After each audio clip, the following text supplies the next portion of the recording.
Her Majesty Keithort has claimed first. For this stream.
Kicking off your workday with a fresh-baked feline frenzy. You're watching and listening to Nyongo Bongo Dongo. Now let's get this bread. Good morning, Yan Pals. Happy Friday morning, buddy. Hope y'all has a wonderful day. Hope y'all having yourselves a wonderful day so far. It is Friday the 13th, the one and only. That being said, considering it's Friday, y'all know what that means. Let's roll a fun clip. It's Fun Friday, you fucking losers. It's Fun Friday. It's Fun Friday, you fucking losers. It's Fun Friday. It's Fun Friday, you fucking losers. It's Fun Friday. It's Fun Friday, you fucking... Majesty Kettle. Happy Flat Fuck Friday, buddy. That being said, currently 8:31 a.m. on the West Coast Best Coast on Friday, June 13th. Special coincidence that, now for one thing, we did end, there was originally going to be telling you about it with lovely San Francisco today. They unfortunately could not make it today, so we decided to do a bit of last minute switch up. But it is kind of perfect opportunity because as it is Friday the 13th, we have ourselves a wonderful ghostly presence here on the studio for today's segment of Tell Me About It. Now, it is with the wonderful Banshee Boovie T. Banshee, good to see you. How are you today? I'm doing all right. I have a tiny bit of a headache, but I woke up and I did set an alarm for this, so it's not like I was like scrounging to get here. So, well, we definitely appreciate you putting the effort. Definitely appreciate you sticking it out as well. And you got your lovely kitty friend join us as well. Tell me a bit more about them. Hi, Ninja. She's just really, really needy, and she also just really wants food. And right now, she has a case of I don't like closed doors. So the moment you close a door, I want out. So like I will love you and all that, but the moment you close the door, I want out. So I closed my door because I'm trying to keep all the cold air in from my air conditioning being on all night to keep my room cold for the day. Yeah, it's definitely getting closer to summer. Ironically, we have a Friday the 13th in almost the hottest beginning time of the year. We don't usually get a 13th in June? I think last year we actually got it in October, which was like perfect timing. Halloween. Yeah, exactly. The pre-Halloween, so to speak. Yeah. But it's good to have you with us. Let's do a quick roll call here as well. See, Kettle got the first, and we got Zadrine here as well. We also got Bowser and Echo. We also got Sinfail. Good to see you as well. Thanks for popping in. Hope you all doing well.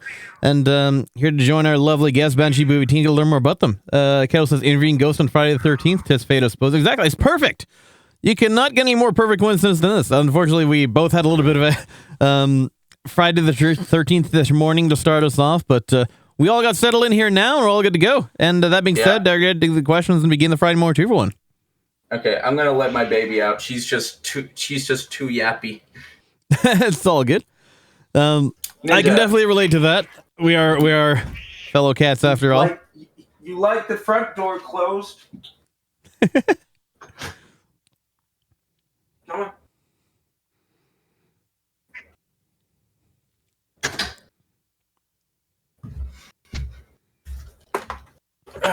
Okay. Funny how everybody uses welcome back. Funny how everybody uses the example of Schrodinger's cat, but I find that cats, even of themselves, are the most indecisive. You can never really determine what they want until they get it, and then next thing you know, it's back to the opposite. My headphone died. All right, now I'm all settled in. Yeah, Sinful, glad to make it as well. But I was gonna say for everyone who references Schrodinger's cat, cats are just as much indecisive on their own without needing to put in a box experiment. As soon as you decide one thing, they already want the opposite. Exactly. You never really know until you give it to them. It was never like this before. I think it was because the fact that I used to I moved out for a tad bit. And it was just my grandma with some of the cats. My grandma had to go down to a different city to get surgery, and she was and the cats were just left behind for a month or two without her. So they just didn't like closed doors because they're like, I don't know if no one's coming back. Right. That's understandable, but I can tell you how on the air conditioner side of things to make things a little bit more difficult on that part. But as long as at least it's at least keep the door open. The cat can come and go. The cat can kind of come and go as it please, sort of thing. Or at least for that comfort. I usually keep my door open during like the fall season, or when I don't need my heater on either. So just a nice temperature to where my room won't get super stuffy, and she can just freely roam. No, I feel that as well, because there's getting to the time where I got to use the air conditioner in our bedroom as well, and unfortunately we don't have any pets ourselves at this point, just because we're renting and whatnot. But I can totally relate to we have a ceiling fan and I use the air conditioner at the same time, so at least that kind of I've managed to be able to sleep through the air conditioner, thankfully. Basically, I was training myself on white noise. I love falling asleep to like air conditioning sounds and a pitch black room. I can't, like, sometimes I can't fall asleep unless the room is literally like dark. Hey, Raven, thanks for popping in as well. If I see a light, Good to see you. Nope, I'm just gonna lay here. Yeah, she's not exactly the easiest girl to draw, I'll tell you that. I had a friend that could only sleep when they were watching like old like Nickelodeon TV shows like George Lopez or Friends on in the background, and every time I try to fall asleep, I hear a funny scene and I turn my head, I'm like, yeah. All right, and then I try again, and then I hear another funny scene, and I'm like, never mind, I'm just gonna stay up and watch until I absolutely pass out. Yeah, as soon as your brain just like clues into it and like knows what's going on, it's like, okay, now I'm too invested. I'm too mentally invested in this to back out now. Exactly. I know that feeling. It's like when I was younger, I was used to be able to like fall asleep to. Well, then I was also staying up well past when I was supposed to, and I would sometimes like fall asleep to the TV and then like wake up halfway through and then go to bed after that. But like, I don't know. But then again, I was also just watching like random shit on random times, and I don't know. It was weird, but like, I find that because I work overnight, so I have to sleep during daytime. I started doing the sleep mask thing a while back, and then what I found is that when I try and sleep because everybody else is like active during the day, right? And so if I can't do the thing, like I can't. I used to fall, like when I used to be more of a night person, when I was going to sleep at regular human hours, basically forcing myself to. At least then I wasn't too bad at falling asleep without any like other noise. But as even when I was like younger, it's like as soon as I start hearing the birds, like my mind is just focused on the birds, and then I can't fall asleep because it's like you just keep hearing the birds and whatnot. And so then when I started going back, when I went back into full time overnight after being laid off from my day job, because I live in a residential area, you'd hear people like outside, and kids playing and whatnot, like people walking their dogs and stuff. It's like, your mind would just train on. There's like your mind would just like hyper focus on, especially when I have ADHD and whatnot. You probably tell. My mind would just start like hyper focusing on that, and then it's like, well, shit. Now it's too caught up in what's going on outside for me to like, the hardest thing you can ever do is try and clear your mind. So it's like, that's why I started doing like the white noise thing, and so far I've been able to drown out a lot more externals, thankfully to that. But yeah, I don't blame you. The downside, of course, is that now the job that I do for overnight security, there's a computer in the room that runs the cameras. That's it unfortunately has a very prominently loud fan that. Oh my god! You live in the Five Nights at Freddy's. Yeah, basically. Except I don't have to worry about Jan animatronics. I don't even get free pizza either, which is unfortunate. But like the fan sounds way too similar to white noise, so it's the unfortunate thing of like I'm trying to like I'm being forced to try and stay awake through the same thing that's trying to help me sleep at the same time. So it's like a double-edged sword. It's hypnotizing. Yeah, exactly. And it's like it's not that I'm like not awake enough for the shift in the first place. It's that like the circumstances that I'm put in. It's you can come into work exhausted. you could come into work exhausted one of the days, like how I am right now, and then you hear that white noise, and then you're like, oh. Well, time to go for a walk. Exactly. Exactly. Okay, it's not the easiest. I make it through the day. That's what's more important, though. Thankfully, it is also the weekend, so I don't have to worry about that right now, or at least later tonight anyway. But that being said, enough about me. Let's get to know more about you. Are you ready to begin the Friday morning 2 for 1? I am. All right, let's do this. It's the Friday morning 2 for 1 with Nyongo Bongo Dongo. Every Friday morning, we're bringing you double the VTubers for none of the price. I'm not even selling shirts. So let's get ready to meet today's guest, recap the work week, and say hello to the weekend. Because the Friday morning 2 for 1 with Nyonko Ponko Tonko starts right now. All right, kicking off the Friday morning 2 for 1 with the standard 5 W's. Who are you? What do you do? Where do you do it and when? And for how long have you been doing it? VTubing or otherwise? Okay, I'm still waking up, so it's the five W's. I am Banshee Boo. I am a personified Mario Boo, aka a Boo-sona. I am known as a Boo-tuber who likes to play. As opposed to a Boob-tuber. Yes, I'm not a Boob-tuber because I don't have any. That's my job. Maybe in the future, maybe I'll get a gender bent version of my 2D model. Hell yeah, one of us. Eventually, but I'm too broke. Allegedly. I've been seeing you say that a lot. It's a bad habit of mine. I picked it up from somebody else a year and a half ago and just never stopped since. I actually got a counter for it as well. To the point where like, yeah, we're at 91 as of now. Oh boy. But what I like to stream is I am, as you can tell, I am a Mario Boo. So as you can tell, I like Nintendo a lot. My favorite franchises. I do have a Switch too. Nice. Getting it was a bit of a bitch, but you know, understandable.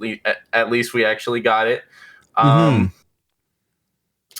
I like all sorts of Nintendo games. My favorite franchises are like Mario Party and The Legend of Zelda. Funny enough, I huge party game goer. So it's not even just Nintendo. I'll play Fall Guys. I'll play Pummel Party. I'll play golf with your friends. Just party games for me is just such a fun time, and it just helps me. It just helps me find the group that I wasn't able to hang out with while I was growing up. So it helps a lot. That's understandable. I love randomizing Zelda games and playing all sorts of Zelda games, just whether it's just a casual playthrough or I want to do a randomized challenge where I need to find a certain item and all that speed. Technically kind of speed running, except I just don't know any speed running tricks. That makes two of us. Just go super fast and don't look back. Exactly. I've also been slowly picking up the Metroid series, been playing all the 2D ones and having an absolute blast. Super Metroid will always be my favorite, though. Metroid Dread is getting close up there. I had a lot of fun with that one. So I can't say I've played an actual Metroid game myself, which is unfortunate. But it is what it is. You should definitely at some point try Super Metroid for the SNES.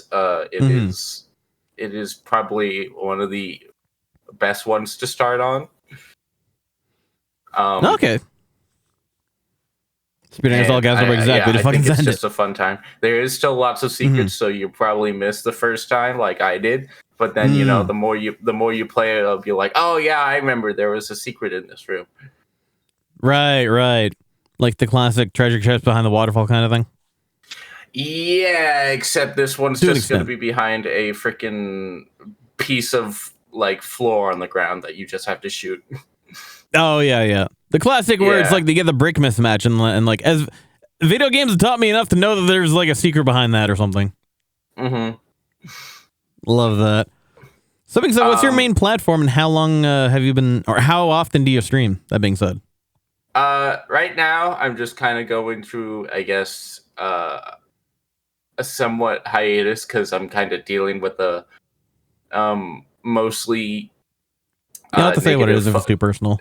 No. It's just negative funds, and unfortunately, where I live, it's not the best to be able to find a job, and so Twitch is my only payout. And all of May, I just wasn't able to stream because of personal reasons. Understandably so. Right now, I'm kind of struggling and trying to turn a business PayPal account into a personal one, since I don't run a business. I'm just a streamer. So yeah, That's fair. Right now it's just funds. People always say, "Oh, then how'd you get a Switch 2?" I have a lovely grandma that is just making me do a bunch of chores. So there you go. I'm taking care of my disabled grandma. That's it's a very commendable thing. Yeah. And so, but yeah. My main platform is Twitch, though. I have been doing Twitch since my account is, I think, around 2016 is when it started. Oh my God, Ninja! Oh, yeah. She is putting her face underneath my door. the whole paws and muzzle underneath the door, hoping to be, let in. The whole cat and everything. Yeah, hey, Mia! Good to see you. Long time no see, homie. She's just not liquid enough to actually squeeze underneath there. Bobby Yumi and co-founder. Good to see you as always. Yes, I've been happy Friday to you. My account is like, when it was created was 2016, but I didn't start until my dad bought me like my first basic like games PC Cyberpower off Amazon for my birthday in 2019. And so I just had like the basic monitor, and like, a cheap $40 webcam. And you had enough to get you started.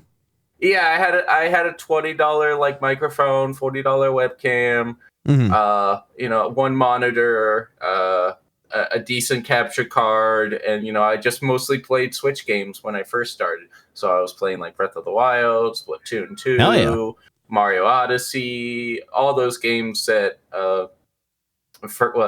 when they first came out in 2017. But yeah, I started in 2019. I didn't hit affiliate until May, so this would be making 6 years as an affiliate. Nice. I didn't. Congratulations on the longevity. Oh, thank you. I wasn't able to celebrate my 6-year affiliate anniversary. I was getting close to partner, tried to partner push, and then the hiatus happened, and then I said bye-bye. Understandable. Well, the nice thing, Lisa, is you'll always have another chance. Like, that's... Exactly. Side point, speaking of partner, I just wanted to make a quick chat. We got lovely Mimi out in the chat says, much respect for that. I've been a carer for a disabled person to know how much hardworking be. Definitely.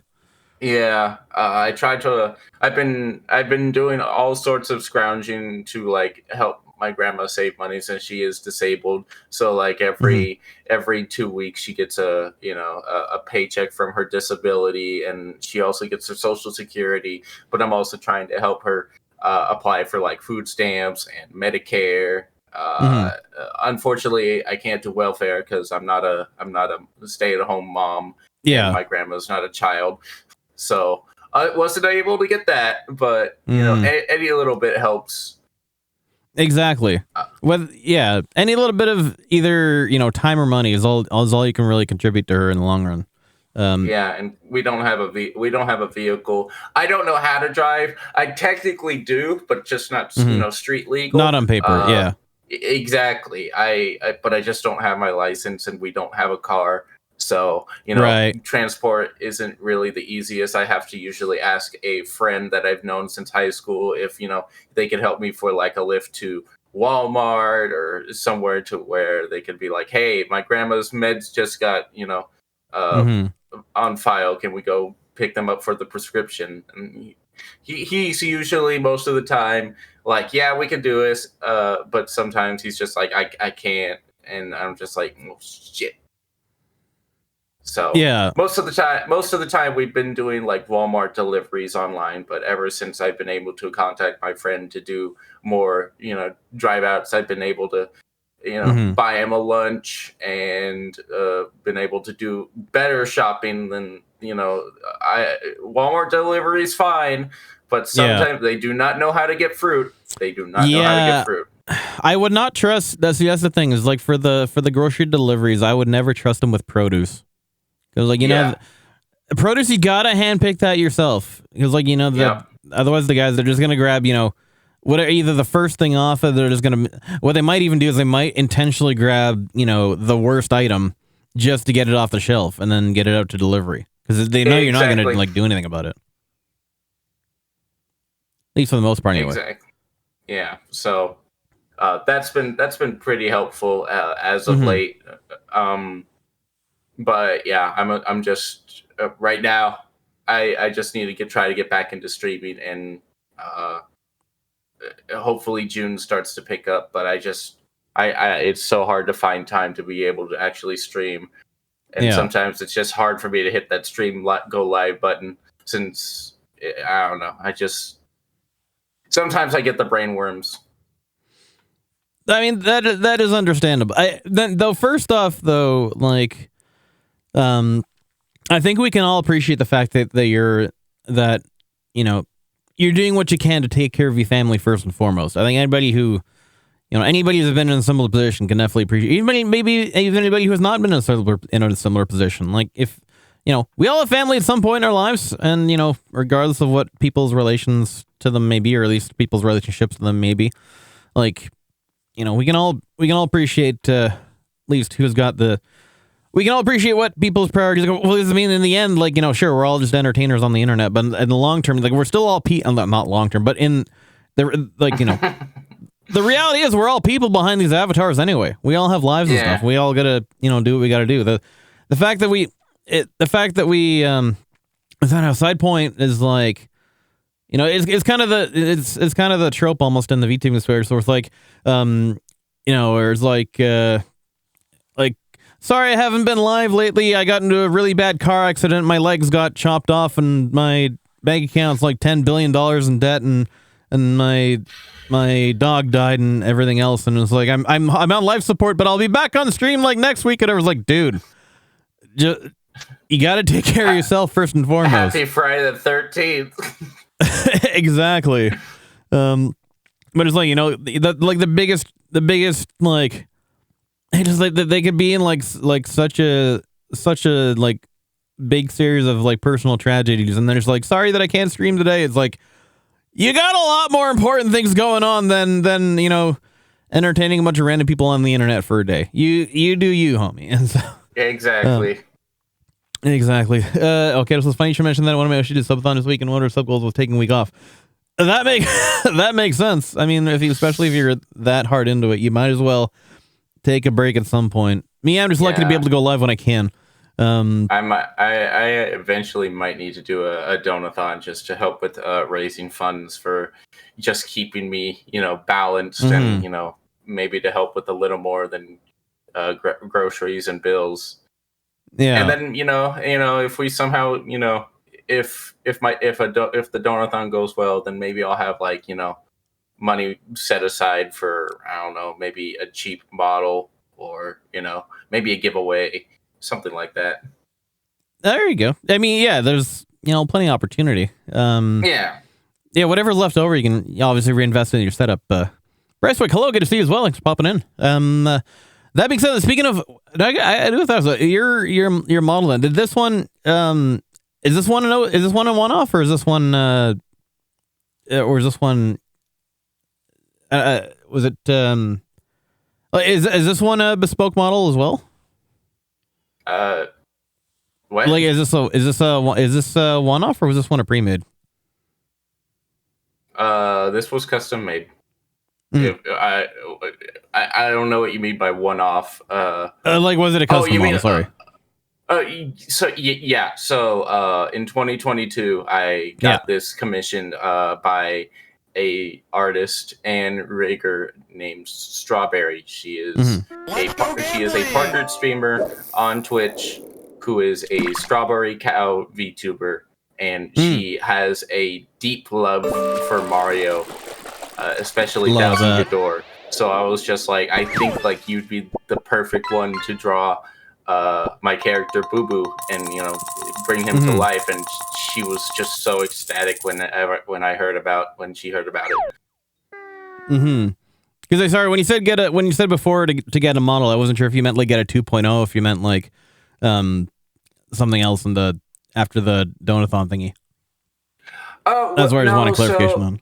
Oh no! So if I don't think I'll ever decide to change Boo Boo's style, except maybe if Nintendo literally hits me with the copyright, they're like, hey, you can't use that eyeshadow or that mouth style or that tongue anymore. I'm gonna be like, well, all right, but otherwise I'm gonna keep the style. I really love it. I'll just keep going back to Strawberry and maybe update some more stuff, and maybe get some more outfits. I do have like plenty of toggles I have like right now, but maybe more down the line. Yeah, no, I definitely do like the approach. I gotta say, it's because it still like captures the whole Boo essence without just being a Boo. Exactly, that's why I call it a Boo Sona. Yeah. I created the trend back in oh my god, Ninja. I created it back in actually like the beginning of 2020 when my character was first made, because I had a friend who was like a very talented artist, and I used to go by a different name back then. It was during just full on Nintendo era. I was a huge Splatoon player, and I used to be known as Octo Baby, but there's just so many Octo somethings out there that I'm just like, I just don't feel like I stick out. And so my friend pulled me aside, and she's just like, I hear you're, trying to, basically rebrand your nickname and, your name and stuff. I'm like, yeah. And she's just like, she was just like thinking for like maybe 5 minutes, and she's just like, I got it. Banshee Boo. And I'm just like, oh, I love it. But Rickson, good to see you as well. Thanks for popping in, homie. Part? She's Happy like, Friday to you. Every time we VC'd, you scream so much because I can do like the whale, where like I can just inhale like some air and also like let out a high pitched scream. Let's hear it. I need some water. Hold on. Fair enough. That goes for the rest of you, chat. Make sure to hydrate or dihydrate. No, hold on. More water. Ninja! Oh my god! Okay, I can only do like a tiny one, but that's just basically what I can do. If people want to see more of it, they can definitely come to my channel whenever I'm not just waking up and my voice is just still not there. That's totally understandable. But no, that I love that. I can also kind of see the influence from Splatoon as well. In the kind of a bit of the design cues too. So. Well, no, actually, what's funny is not intentional. No. So right after my friend gave me the Banshee Boo, they literally hit me with this design. Like they just thank you for subscribing. They just drew out like the first like rough draft of Boo Boo, where he had the eyeshadow, he had the blue tongue, he had thanks so much, Rickson, for gifting the sub to Banshee. The normal Boo teeth, like they were kind of jagged and like curved out, but you still had the headphones, still had the rip pants, still had like the collar and like wristbands and the shirt and everything. Like this was basically how it looked. But just I like that. I absolutely loved it, and I was just like, I wanted to make him my mascot first. Meaning I was just gonna still keep the name Banshee Boo, and he was gonna be named Boo Boo. I wanted him to be originally just for like a character to get like lots of art with like really cool art friends, but then 2020 hit, and VTubing just started popping off. Like I saw Gargura, I saw Takanashi Kiara, Mori Calliope, Corone. Mm-hmm. Like I've always known about VTubing. Like Kizuna AI was the first one I ever saw. Yeah, the OG. But then I saw like actual like English speaking VTubers, and I'm like, wait, hold on. Wait, those exist? Yeah, exactly. I was like, those exist? And then I started seeing indies pop up. I saw Shy Lily, I saw Bao, and I'm just like, hold on. I want to get in on this. So instead of like him being a mascot, I just made him my VTuber model. Well, there you go. It's already right in front of you anyway. Might as well utilize it in a new way, right? Yeah, I didn't have him made until 2 years after I became technically a VTuber, because in 2020 I was still a Facecam streamer, so I was still using my the webcam and stuff. But I was hanging out with VTubers. Like I was starting to get used to the VTubing sphere, and I was hanging out with like all these other cool like artists and VTubers, and getting invited to Mario Kart collabs and stuff.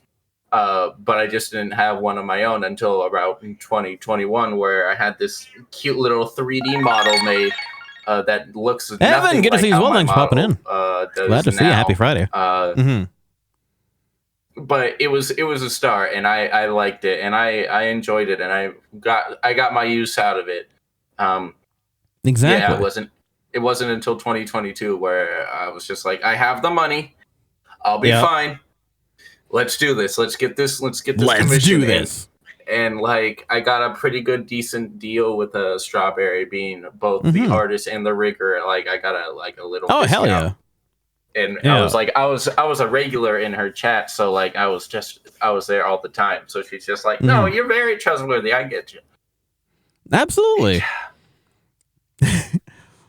I love that, and the results speak for themselves. It's a really nice, fluid, clean model, and definitely, it like I can definitely see like I said again, like it's definitely got the influence of Boo without just being a Boo, and it was still being like a full body character. I think she did a really good job in it, and I think you had a great idea there. I absolutely love the person who like first designed this.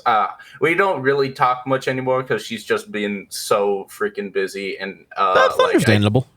Like everyone does, but a lot of people think like the eyeshadow is based off of like Splatoon. No, it's just based off of King Boo from the original Luigi's Mansion. Okay, I see it now. Yeah, for some reason, just that design was just so cool. I liked how he had the red eyes. He had a blue tongue. He had he had the eyeshadow. I was like, oh, I loved Luigi's Mansion growing up. So I'm like, oh, this just hits close to home. And now he turned purple, and that's okay too. But I definitely prefer his blue tongue and red eyes more. Yeah. 100%. Yeah, that Luigi's Mansion I think was my first. I think that's actually my first game on the GameCube as well. So I can totally relate to that. That was damn. I feel old as fuck now. That was like 20 years ago by now. Jesus. Yeah, more than that actually. Around 2000 something. Yeah, 2002. Yeah, that 2001. Sounds about right. Yeah, Jesus, it's been forever ago by now. But yeah, like. Now that you mentioned Luigi's Mansion, it's all coming back to me now, and that makes more sense. I can definitely see that in there. The first time I played it, was when my neighbors at the time interesting were like showing me the box art of the game. They're like, that's the final boss on it," and I'm just looking at it, I'm like, that's not the final boss. That's just the fat dude who likes to eat the food. What are you saying? That's the final boss? Do you not the gourmet know guy? Mario? Yeah, the gourmet guy. I'm like, that's not the final boss. They're like, yeah, it is. I'm like, let me show you. And then I got on and I beat them. They're like, oh my god, you fought Bowser and King Boo? I'm like, yeah, that's the final boss. And they're like, oh. I'm like, yeah, I'm glad I gave you the Luigi's Mansion experience. They're like, hell yeah. They're like, I'm like, who the hell told you that was the final boss? They're like, me. I'm like, well, I don't think they'd spoil you with the final boss on the back, unless of course exactly. Unless like the boss is like literally Kettle, showcased that is at like, the interesting. beginning. I have to look into that. Yeah, it's like, yeah. Otherwise, that's just like a spoiler at that point. It's like, you know, you get, you, Right? you don't want to know exactly what the end is going to be right as you're going into it. That kind of defeats the purpose. I remember when I'm a huge Zelda fan, so when Tears of the Mhm. Kingdom first got announced, I was so hyped for it. But then, you know, I since when we actually got like trailers and stuff about it, and actually got a release date, I had an artist like make Hi, Kettle, this way. like Link with like the decayed arm and like the Master Sword and everything. And I remember I was posting that I was gonna be live like the moment it pops out. And I remember someone just randomly, it was just a Twitter comment, but they just posted like the final boss cutscene or like screenshot trying to spoil it for me. They're like, oh yeah, this happens, this. And I'm just like, of course. I saw like the first word and I just Insta block. Insta blocked it. Exactly. Like I wasn't going to get spoiled. Yeah. Some people just like to ruin it for everybody else. Like, even if it's not like a brand new game kind of thing. Yeah, I've had a few instances of those where I get the better on people where I saw No Way Home, Spider-Man No Way Home when it first came out, and and then I just decided to play Spider-Man for the PlayStation 4 or PC at that point. On my stream like the next few days later, and they followed me with a huge spoiler as their name, and I'm just like, nice try. Nice you can't try. spoil it for me. I already saw it, so thank you, follower that I am now blocking. Literally just outed themselves right away. That's amazing. Exactly. I'm just like, you tried. You really tried. Like everyone in this VC, we've already talked about it. You're already a few days late, buddy. Yeah. Oh, that's brilliant. Yeah. So it's I don't know. I mean, I can get the intent behind it, but it's like why? Like, why just ruin it for everybody else for no reason? No, I don't get the intent behind it. You're just a dick. Exactly. It's like, well, I mean, in the sense of like the malicious intent for one thing, but it's like they only get what, like 10 seconds of enjoyment for you being ruined it for the rest of the series, and it's like, what the hell's the point? Really, let people enjoy things. It's like no harm, no foul kind of thing. Just so much hate and just love it or hate is just so much easier to spread than love. And it's just it takes less muscle to smile, the frown than the smile, right? Yeah, it is just sad that that's how we are in society and everything nowadays, whether it's Twitter, in real life, VTubing, like why, like if it's not bothering anyone, why do you have to like shit on them for it? Because like I said, it's a lot easier for certain people to do that than it is to do actually something positive.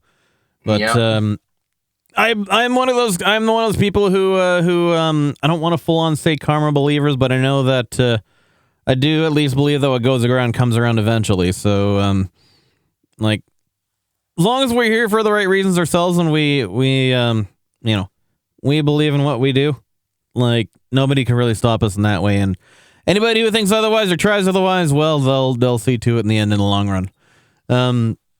Because a lot of people today need to forget the ancient art of not interacting with things they don't like. I know, right? I know. As we've seen all too well. I saw a post that just made me laugh so hard where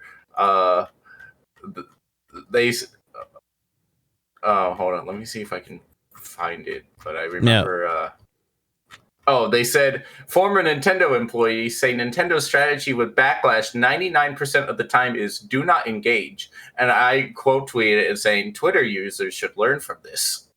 Right?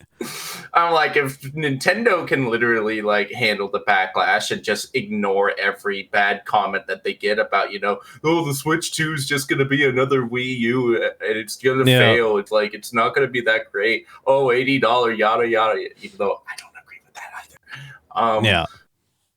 But yeah, I'm just like, wow, a lot of people could, also learn from this as well, especially Twitter. No, exactly. Well, the problem with that scene is a lot of people engage the backlash, but they ignore the accountability. So whenever they have things that, something that is legitimately brought up against them, that's the point where like, hey guys, we're going to take a month off and it's going to disappear, and then something is going to reappear again like nothing happened. That's Cinder. But anyway. What I do want to ask, though, is... Yeah, go ahead. I was going to say, I don't even think I've seen them around. I didn't even know they came back. Of what I heard is what I've heard through the grapevine is that their Discord's been back and active again. Okay, so I heard differently. I heard that their Discord is active, but it's because they had to speak up on the fact that they were trying to dox people. So other than that, I haven't heard a word back from that person or that Discord. Yeah. Well, it is Friday the 13th. We don't know we can't say for sure what's going to be the end all be all of that situation. We'll just have to wait until the end of the month, probably. But that aside, more importantly, let's talk more about you. We got a bit more about the lowdown of your model. So let's get more into about the breakdown of the character. Give us a detailed breakdown of the character and tell us about your lore, please. I don't have lore. I guess, do many Mario characters really have lore themselves in the first place, or they kind of just there? They're just other than Bowser there. Put them there. I'm just kind of here. Like if I decided to have lore, it would definitely incorporate with Mario characters. Like the only thing that I could think of that if I did have lore was that I would just be a rebel boo that just doesn't want to live the haunting life anymore, and just kind of like, I'm dead, like I'm already dead, so might as well. You're dead tired of it. I might as well just live a little until something happens to me. Since Boo's you're dead already, live a little. I like that. Yeah, I'm dead a little. I'm dead already. Live a little. Yep. But I guess the lore I'd have is that I'm a failed experiment from EGAD where he tried to combine human DNA with Boo DNA to be able to actually like walk with the ghosts and type of stuff, and that's where I got creative. And instead of following King Boo and trying to haunt Mario and trap Luigi in paintings, I'm just like, nah, I'm just gonna go play some video games. The first Boomin became an Aboomination, so to speak. Exactly, I'm an Aboomination. Love that. So like whenever like if Luigi ever happens to pop in like my room and he just decides to like give out his usual Luigi scream, I'll just be like, "Hey, sup, bro? You want some Cheetos?" Love that. Just like that chill Boo kind of thing. Yeah, no, I'm the chill Boo. I'm just like, hey, I just want to play games. I'll probably scream, but it's nothing at you. Here's some Doritos. I'm gonna go make make a hot dog. Mountain Dew's in the fridge. Dr. Pepper's also on the counter. Oh my God, there's so many that you could create with those. Absolutely. Yeah. I love that. Honestly, like the vibes that I get from your character, I can see that being right in home in the Paper Mario series specifically. Because I do absolutely love Paper Mario. I did actually get some toggles based off of some of the Paper Mario characters. Amazing. Hell yeah. I have the cat ears and the bunny ears from like the Blue Boos that like sell you stuff in 1,000 Year Door. That's amazing. Japanese being the bunny ears, and then America being the cat ears. So, I love that. Perfect fit. Yeah, very good choice. I absolutely asked my artists like, hey, how many toggles can we get? And they're like, as many as you can pay for. I'm just like, okay, well, first off, we'll get the expressions out of the way, but like, how about outfits? Like, they custom made two outfits for me that I love. Like, one of them is my offline screen where I'm in like custom made pajamas that one of my artists made, where I'm cuddling a Mifa plush. That sounds adorable. No, I love Mifa. When Breath of the Wild first came out, I was in love with her. Like, I actually got like fan art of myself with Mifa. Nothing explicit. Just cute cut. Nothing. Just wholesome. Pure very wholesome. Wholesome. Just like cuddling, and I'm just like, I love her. And so I got this custom made like PJs made. Where is it? I that's so cute. Yeah, so I love that. There's booze all over the PJs, and then the best part is definitely the Mario Sunshine drippy big boys. Yeah, as my slippers. They need to make the these drippy actual slippies. Slippers. I need the drippy slippies. Yeah, 100%. Oh my god, that's so good. And then this was just fully custom made. Like, she made it from scratch. Like, she didn't have a reference or anything.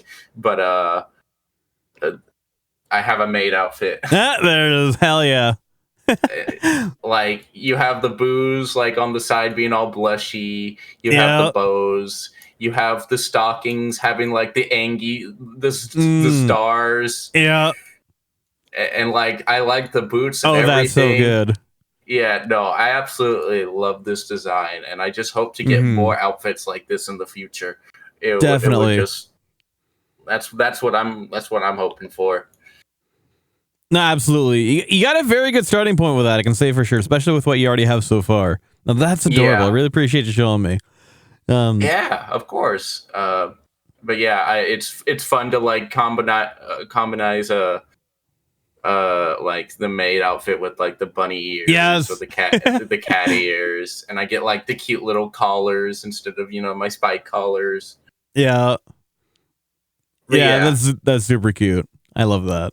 That's what I want to work to. But there's just every time I feel like I do something like original, I just look at so many other VTubers like just popping out other ideas, like people doing the lean and people doing like all like the laying down live 2D models, and I'm just like, holy crap, I'll never find something that I could say I did first. But you know what, I was one of the first boo tubers, so I could say that.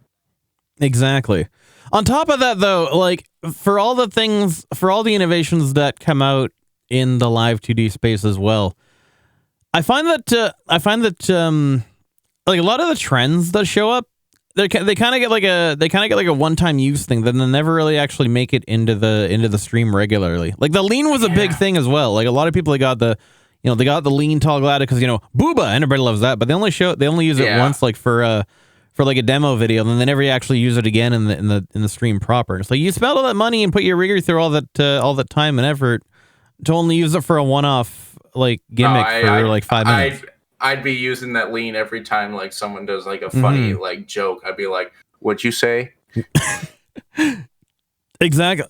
See, you've already thought it through though. Is the thing, like you're not just doing it just for the sake of doing it. You're actually like, you'd actually be like making it for, it would serve a purpose to you. Yeah, I wish there was some more like. Also, I love the artists doing what they are. I just wish there was more of those trends where like a lot more people could join in, and they didn't need to have giant booba or thighs to be able to use like this asset of like a live 2D model. I love seeing all of them, and I don't mind seeing them. I just wish I could actually join in, because I like being the male boo that I am, even though I still get mistaken as a girl sometimes. Right. But yes, I am a male cartoon boo, and I just wish I could, see some more neutral assets to be able to be used.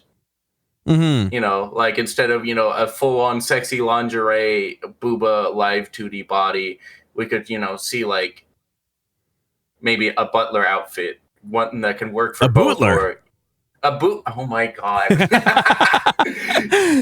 You're like You heard it me here with my first, Jet. friend. You heard it here first. There you go. You can say you got that one first out of the gate. Oh, that was a boozemel. I love But yeah, that. just like we don't have to go crazy. I'm not asking for like mech armor or anything, but just more casual wear that we can put on like most people that can wear. Mm-hmm. Maybe size down the booba just a tad and be able to people can wear and not be like, oh yeah, look at my double Z's. Exactly. They're just like, well, the model's got tipped over. Oh yeah. Yeah. Oh, I leaned two degrees to the left. Now side boob is showing out. Yeah, exactly. We need more gender neutral, gender neutral clothing. Oh my god. But yeah, Once you get me started, you can't stop. You're stuck here with me now and our fucking dad puns. Yeah, I do it all the time with my friend Ray. Like anytime, like any sort of Ray pun comes up, I always say it. And she's been jumping on it too. But when we first started hanging out, she's just like, "Oh, is this really how it's gonna be? This is really our friendship." I'm just like, precisely. And she's like, "Oh, I hate you." Well, I just do a little ray of sunshine today. Yeah, regrettably. Does she ever get a lot of Evangelion jokes? No, I don't think she does. Nah. Because you've seen Evangelion, right? No, I am not a. Oh, fair. I do not watch much anime. The only time I have seen the animes is when I used to have roommates, and when friends would literally yoink me into calls. Like I remember, I spent Valentine's Day hanging out with a friend, and it was like platonic Valentine's Day. But we watched a very Valen Friends Day. we watched a very I'm trying to remember the title of the anime, but it's like obsessed with magical girls. Okay, yeah. One of them. You anyway. know that I one. know the one you're talking about. I don't know the exact title, but you know the one you're thinking of. It's the one that's like full on ecchi. Oh, of course. I was just like, It doesn't narrow it down much. Then I know what you mean, but it's just like it reminds me of that meme where it's like, I watched an anime series, but I can't remember what it's called. It was like super ecchi, and there's that meme of the one guy who's like, "Do you know how very little that actually narrows that down?" Yeah, let me see if I could. I'll try to like post a gif of like one of the characters because she's recently new, and they're making a with a second season. Kettle says, "Imagine grabbing your homie for Valentine's Day and watching hentai together." If can you really call them your homies if you're not watching hentai together on Valentine's Day? Right.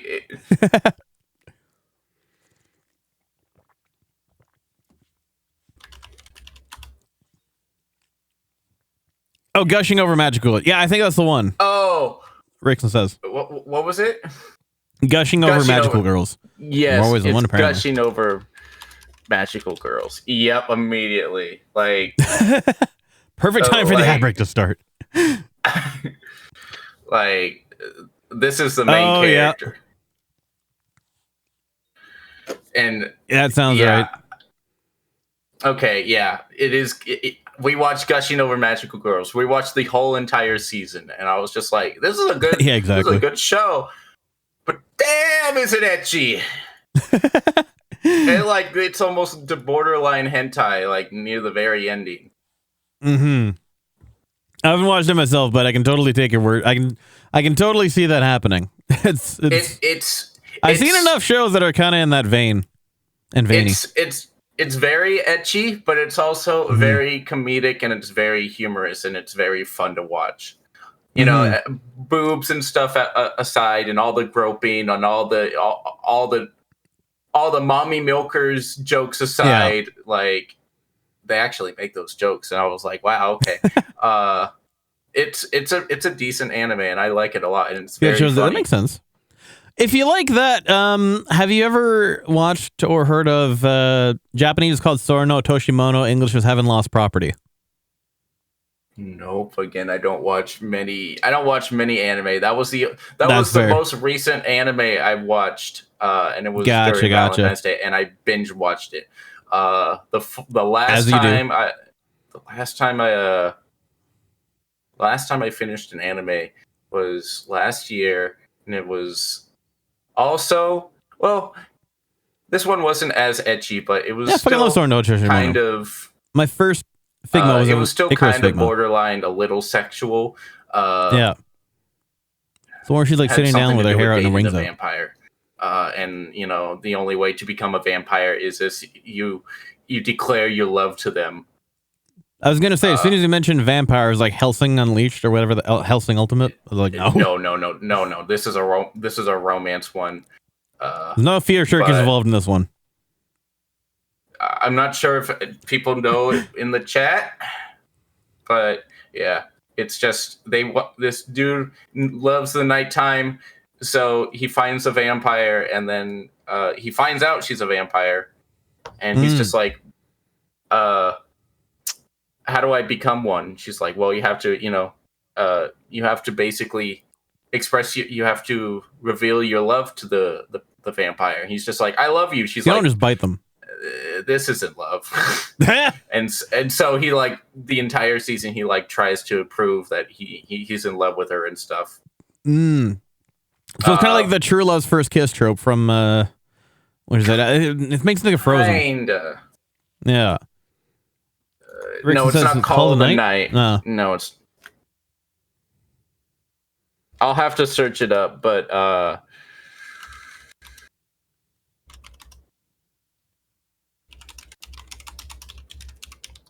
but I think the last time I watched like an anime that I absolutely love was Kaguya-sama, Love is War, and Gurren Lagann or Gurren Lagann. Oh hell yeah! I at least watched Gurren Lagann. I haven't watched the Love is War. Sorry. Oh my god, Love is War is a very comedic romance, and it's where like it's just so great. It's my characters drilled are on great. Pierce Evans. A lot more than that too. Yeah, Kaguya-sama Love is War is an absolute favorite of mine.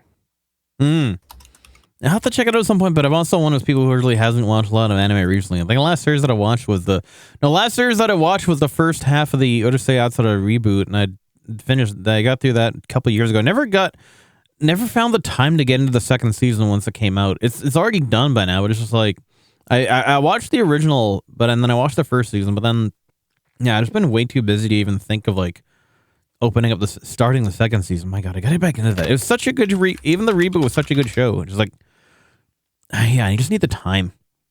Oh wait, eventually, yeah, they were right. It is Call of the Night. That's exactly the anime. Okay, I was like, that name doesn't sound familiar, but yes, it is Call of the Night. How do you know this stuff? Rickson is a man of culture as well. I love Call of the Night. I love Kaguya-sama, Love is War. Call of the Night and Gushing Over Magical Girls is eventually getting to season 2, so I'm looking forward to probably seeing that soon. But yeah, the last Gurren Lagann was probably the last non-romance anime that I've seen, and I cried. I think we all did, especially at the scene that I'm not going to spoil because some people may have not watched it. But you'll know it is when you see it. Dude, there's so many scenes where I cried. It is. Yeah. It is the ultimate hot blood anime for a reason. You said he's watched over 600 series. Damn. Oh, on your anime list? Jesus Christ. That is legendary. I gotta say. I don't think I know even the most like diehard people that I know in when I was being in like anime club and stuff. I don't even know if they've watched like even near that. Well, they probably have. I have known quite a few people, so hard to say. I joined an anime club, and then the first thing I did was the president was a big My Little Pony fan, so I watched My Little Pony instead, and I became a brony. I mean, it was valid for its time. Is what I'll say. Yeah, I from like 2012 to 2016. I was a huge brony. We all had at least a little bit of interest in it when it came out. I remember that when it came out, one of the first things our anime club did was one of the people in that hosted a My Little Pony drinking night, where every time they said a certain word, you had to take a shot. I think we all got basically shit-faced by like we didn't even make it through the first episode. Oh, so, Lord. If that says enough. I don't even remember what the term was that they chose to be a drink trigger, but it had its fun times. The problem is the fandom ruined it fairly quickly. I joined the anime club in my high school, and it was to go to a convention called Fanime, which is in San Diego. Hell yeah. No, not San Diego, San Jose. And the first thing I see is that the president who hosts the anime club had a My Little Pony Friendship is Magic bag, and I'm just like, what is that? And he's just like, oh, it's my Little Pony bag. I'm like, you watch My Little Pony? And he's just like, yeah, like. He's like, don't, and he's like, I know what you're thinking. Don't knock it until you try it. And I'm just like, I'm not. And then, I got home and then I started watching the episodes. I'm like, all right, the animation's nice. I like the characters. All right. Fluttershy is a favorite of mine. Never mind Pinkie Pie is. Never mind Rarity is. Never mind. I like all of them. Yeah, there you go. It's like, for what it was, like it had its appeal beyond its target audience, at least in the beginning. Yeah.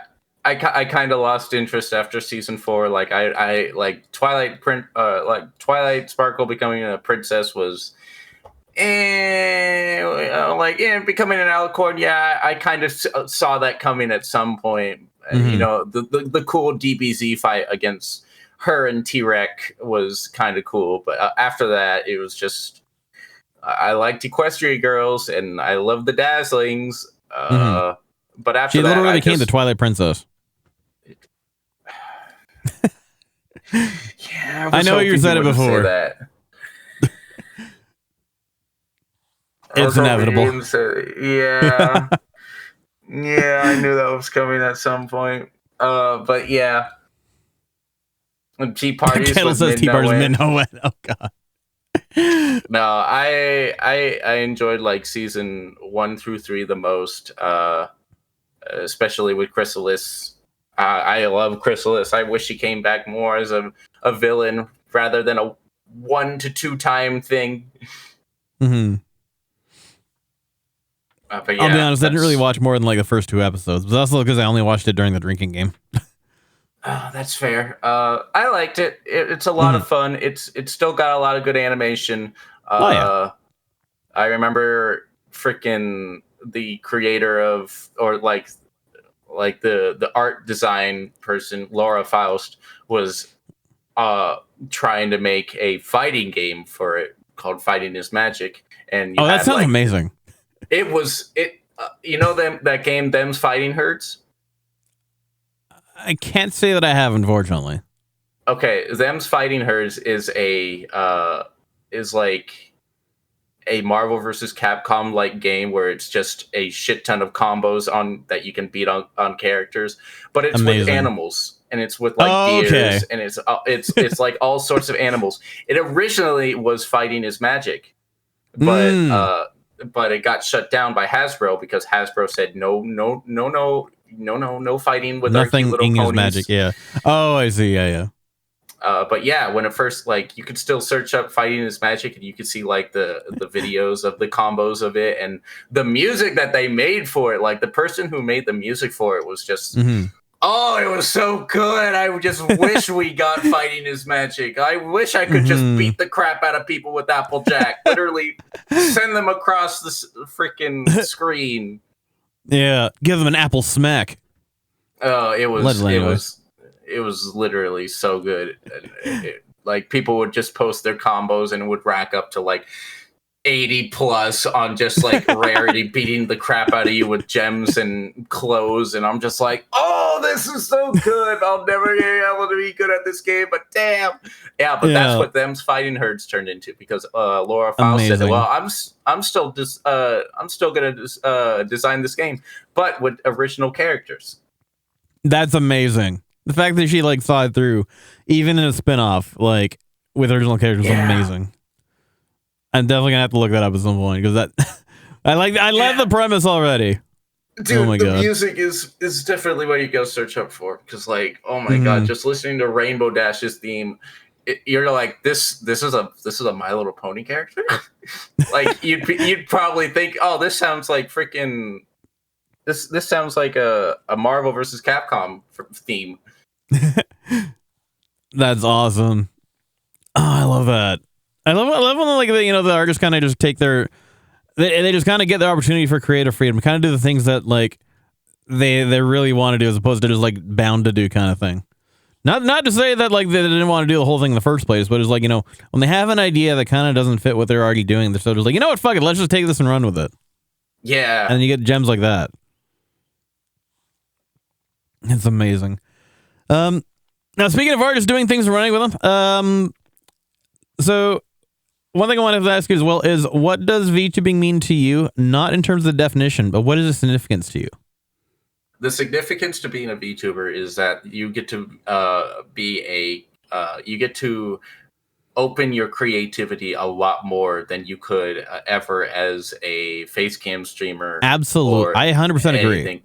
Because you can actually,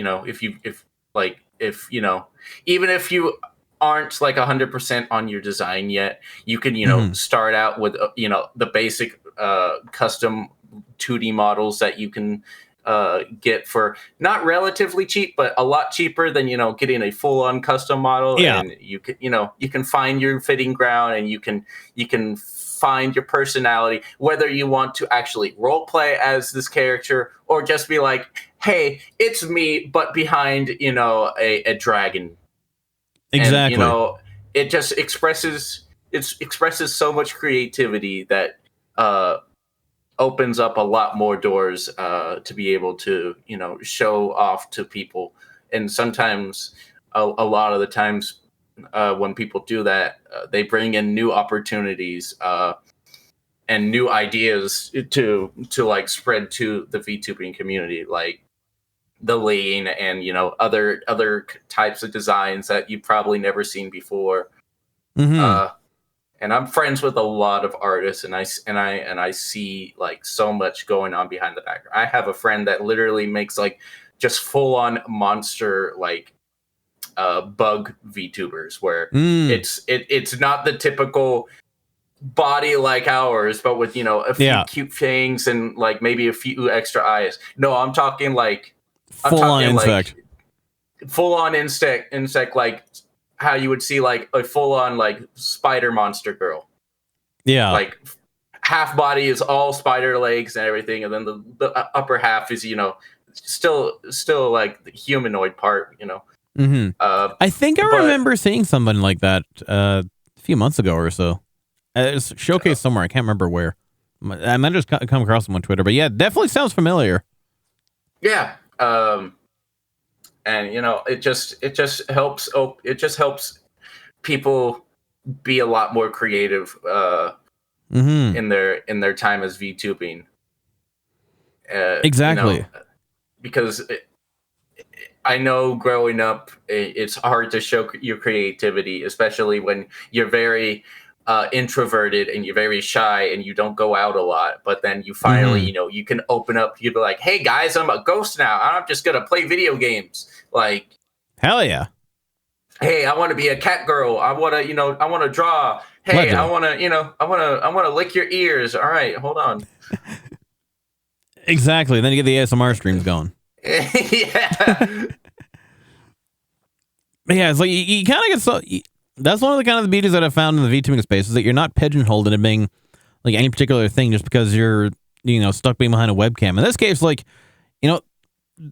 I mean, hell, look at how many different scenes we can have. Is not even just with what we can do with our characters, but even with the stuff like around our characters. Like hell, The fact that we're in basically an entirely generated like radio studio for one thing, without having to fucking like alter a completely like IRL setup to do that. It's very well, for one, it's very cost effective, but two, it's like, you know, it's you're not gonna find opportunity.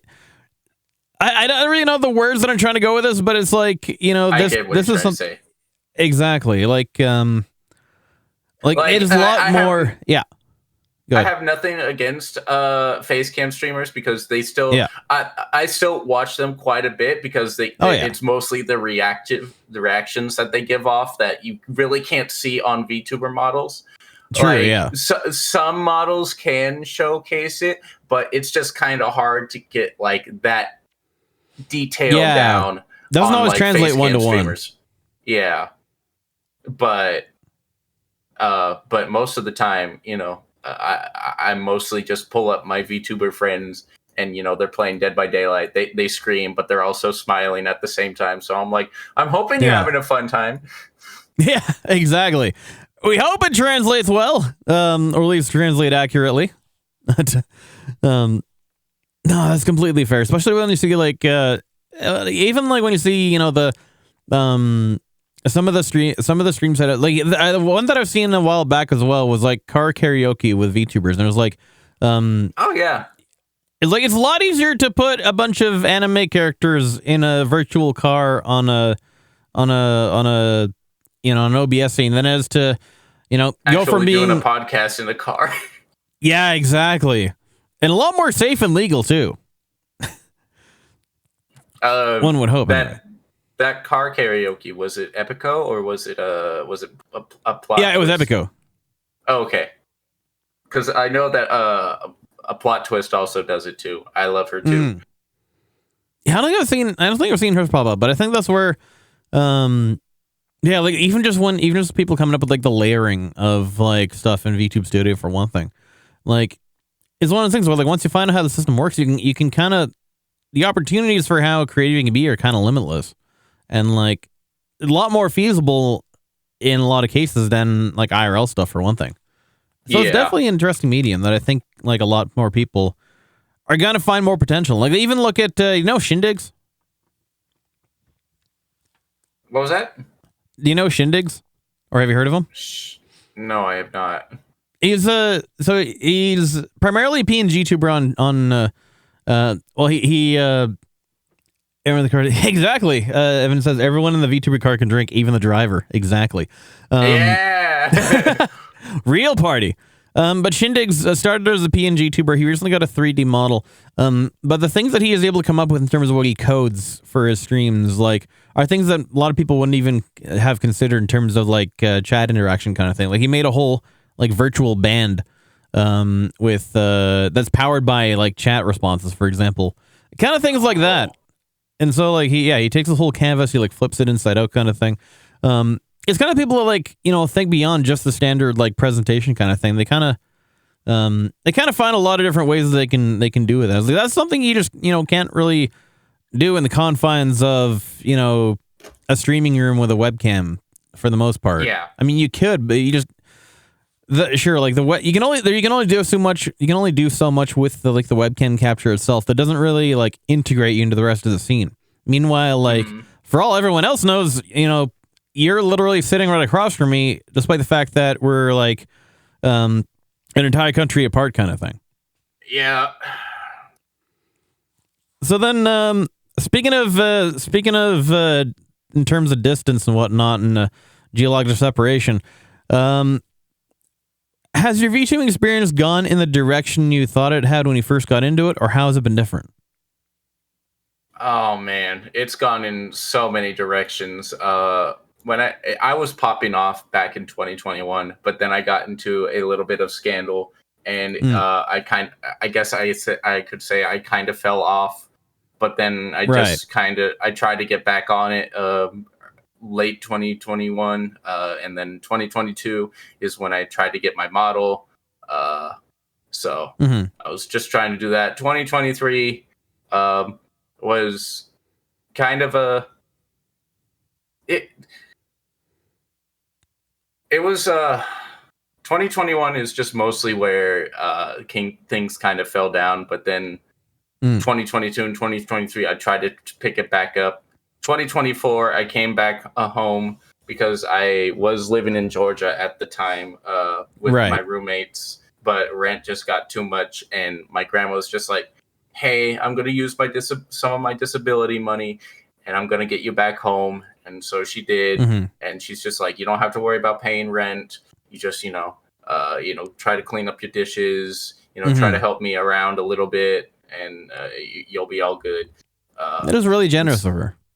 Yeah, I love my grandma to death. But yeah, ever since I came back 2024 and 2025, it's just been mostly trying to find a job on where I live, and it's just not been working. And then I tried remote jobs, and that also doesn't work. Right. Yeah, because the location that I live, they're always like, oh, hey, yeah, you remote job, you can definitely do this. By the way, where do you live? And then you put in their address. They're like, see, we kind of want to try to send you in, if you can, but you're too far away. So what is that? So You're too close to the office, but too close to the remote work, but too far to be at the office kind of thing? Exactly. I'm like, that's not. It's like, why does proximity to the office even matter at that point? Yeah, just let you work on a computer. Yeah, like most of the meetings will probably be online anyways. Why do I need to go in just to shake your hand and then go home? Right. Literally, all it is to justify the operation of the building. It's to justify the expense of leasing the building in the first place. That's literally all it is. Yeah, job hunting has been just so hard. So I've just been mostly streaming, but it's been kind of hard. I don't get the highest viewers, and I don't get the highest. I don't get the highest sub counts. So taxes kind of suck. And it's been kind of taxes suck for everybody. Not gonna lie, yeah, but they've been eating at me, and I still haven't paid them off. And for me, it's just financial struggles. It always has been, but I can't say I'm making enough from. I can't say I'm not making enough from Twitch to at least do something for unemployment. Yeah, but I'm trying to do food stamps, trying to do Medi-Cal. So yeah, just it's in the direction of I'm okay with where I am. I wish I could be better, but I can't say I'm at my worst. There you kind of middle in the road, so to speak. Yeah, the direction is at least moving down that road. I still consider myself a small VTuber, despite having almost 12,000 followers on Twitter, or not Twitter, Twitch. Like, follows do not equate to popularity. Definitely, it matters on what you do with it and how you use those followers and all that. Like, I have 8,000 followers on Twitter and 11.3 K on Twitch, and I still get average viewers of maybe 20 at 30 at most, and I'm just like, you know what, that's fine. I just you picture all those people in a room. That's still a full room. Exactly. That's what I usually have to do to numbers. Don't look at it. Imagine 30 people in the room literally just watching you play Mario Kart. You know how how awesome that'd be? That's literally that's more popular than some movies. Exactly. You think of that, you think of somebody doing that in real life, then people would call it preposterous. Yeah. When you put it that way. Because it's imagine just a bunch of random people going over to somebody's house to watch them play Mario Kart. Imagine trying to fit 30 people in your house to watch you play Mario Kart in your bedroom. It just reminds me of those little comedy stages where you go up there and there's 20, 30 people and sitting at the tables, eating and drinking and watching you, and that's what I usually think about. And people exactly are just watching me, and it's insane when I get a raid from someone and it just reminds me of someone opening the door, and then there's just a group of drunk goers just bashing and crashing the party and joining. Exactly. I mean, the food's probably not as good as it would be in the bar scene, but I mean, that's all I'm going. It'd probably be even. I was gonna say if his grandma's cooking, I'm like, it's definitely gonna be better in that case. My But, grandma does some of the cooking, but other than that, I just Yeah. mostly eat frozen foods, and That's I fair. cook my own. I cook my own steaks, Hell yeah. How do you like your steak? There's only one right answer. medium rare. Fuck yeah. You're safe here then. I have a friend that said they like to eat it blue. Actually, my bestie does the same thing. So, I mean, I never heard that term until now. I didn't know what blue meant. And they're like, oh, it's just basically you put Just it on seared you put it and- on the yeah. you put it Seared and on the plated, pan for a basically. second and then you flip it and then it's ready. I'm like, what? Yeah. I did look into it though. Like there is a bit more of a science to it. It's more that the at least the outside searing keeps the bacteria out kind of thing. Which makes it actually properly edible. I mean, I think you can't eat it raw. Yeah, exactly. So like you just got to sear the bacteria away and then you're ready. But like I don't know, just sometimes the grilled fat just hits different, and some of the Yeah. red juices. Now I want a steak. Yep. Now we're in the Friday morning, the 40 minute Friday mornings. Oh no, not Friday morning steak for one. I was gonna, but yeah, no, it's not even 10 a.m. yet, and we're already getting into our dinner plans here. It's I still feel definitely that. Friday morning. Yeah, I mean, you get a steak and eggs. That is still technically a valid breakfast. So there you go. I don't have any steaks at the moment. We've been trying to cut back on shopping since I don't have food stamps yet. Yeah, Trying. that's understandable. The stakes are too high to get the steaks at the moment, basically. But I do have alcohol, so like if There any you go. friends are, Next like, best option. if friends are trying to like hit me, I'm not an alcoholic, but recently I've been trying to hit alcohol a lot, like trying to hit the harder alcohol. Deep red steak, exactly. I found like these things called Steak rosé. Huh. And you have liquid. Do you mean like Listerine? beatbox. No, that's what they're called. They're called beatbox. It's just basically like a much harder like cocktail fruit juice for 11%, and then I found Buzzballs, and those were Buzzballs. I don't are think we just have anything so that damn crazy good. here. Really? Sounds good though. I don't know. Buzzball? I'm not a big Just search like. up Buzzball. 'Cause I'm not a big. I'm not just not a big liquor person in general myself. I only maybe drink like 2 to 3 times a year. Because I only drink in. I think I've seen. Oh no, I've seen these. When was the last time I've seen it? I don't even remember what I've seen them in person, but I know what you're talking about. I look at them now. I see the images. Like yeah, I can. They definitely do Yes. look familiar. I can't say that I've actually had Buzzballs one are- myself. Buzzballs are really good. They're just a very hard like cocktail type of vodka drink. Mm-hmm. And the blue one literally just looks like a Fortnite shield pot. And I mix it in with like Baja Blast, and it's Hell like yeah. it's literally like drinking like Buzzball something out Blast. of it's Buzzball Blast, but it's like it's the same color as the Fortnite shield like color. So love I'm that. drinking the viscous blue liquid and also getting wasted off of it, and it's Hell yeah. it's like it's The cocktail from dangerously Fortnite. delicious. Honestly, it's dangerously delicious because you barely can taste the alcohol. But Lord, can you feel it after like 10 shots? Oh yeah. The first time like I had the shield pot on my desk, I was hanging with friends and we did like shots every time. The shield We shot. we would play like golf with your friends, and then whoever got like a hole in one got to give out a sip to whoever else is drinking.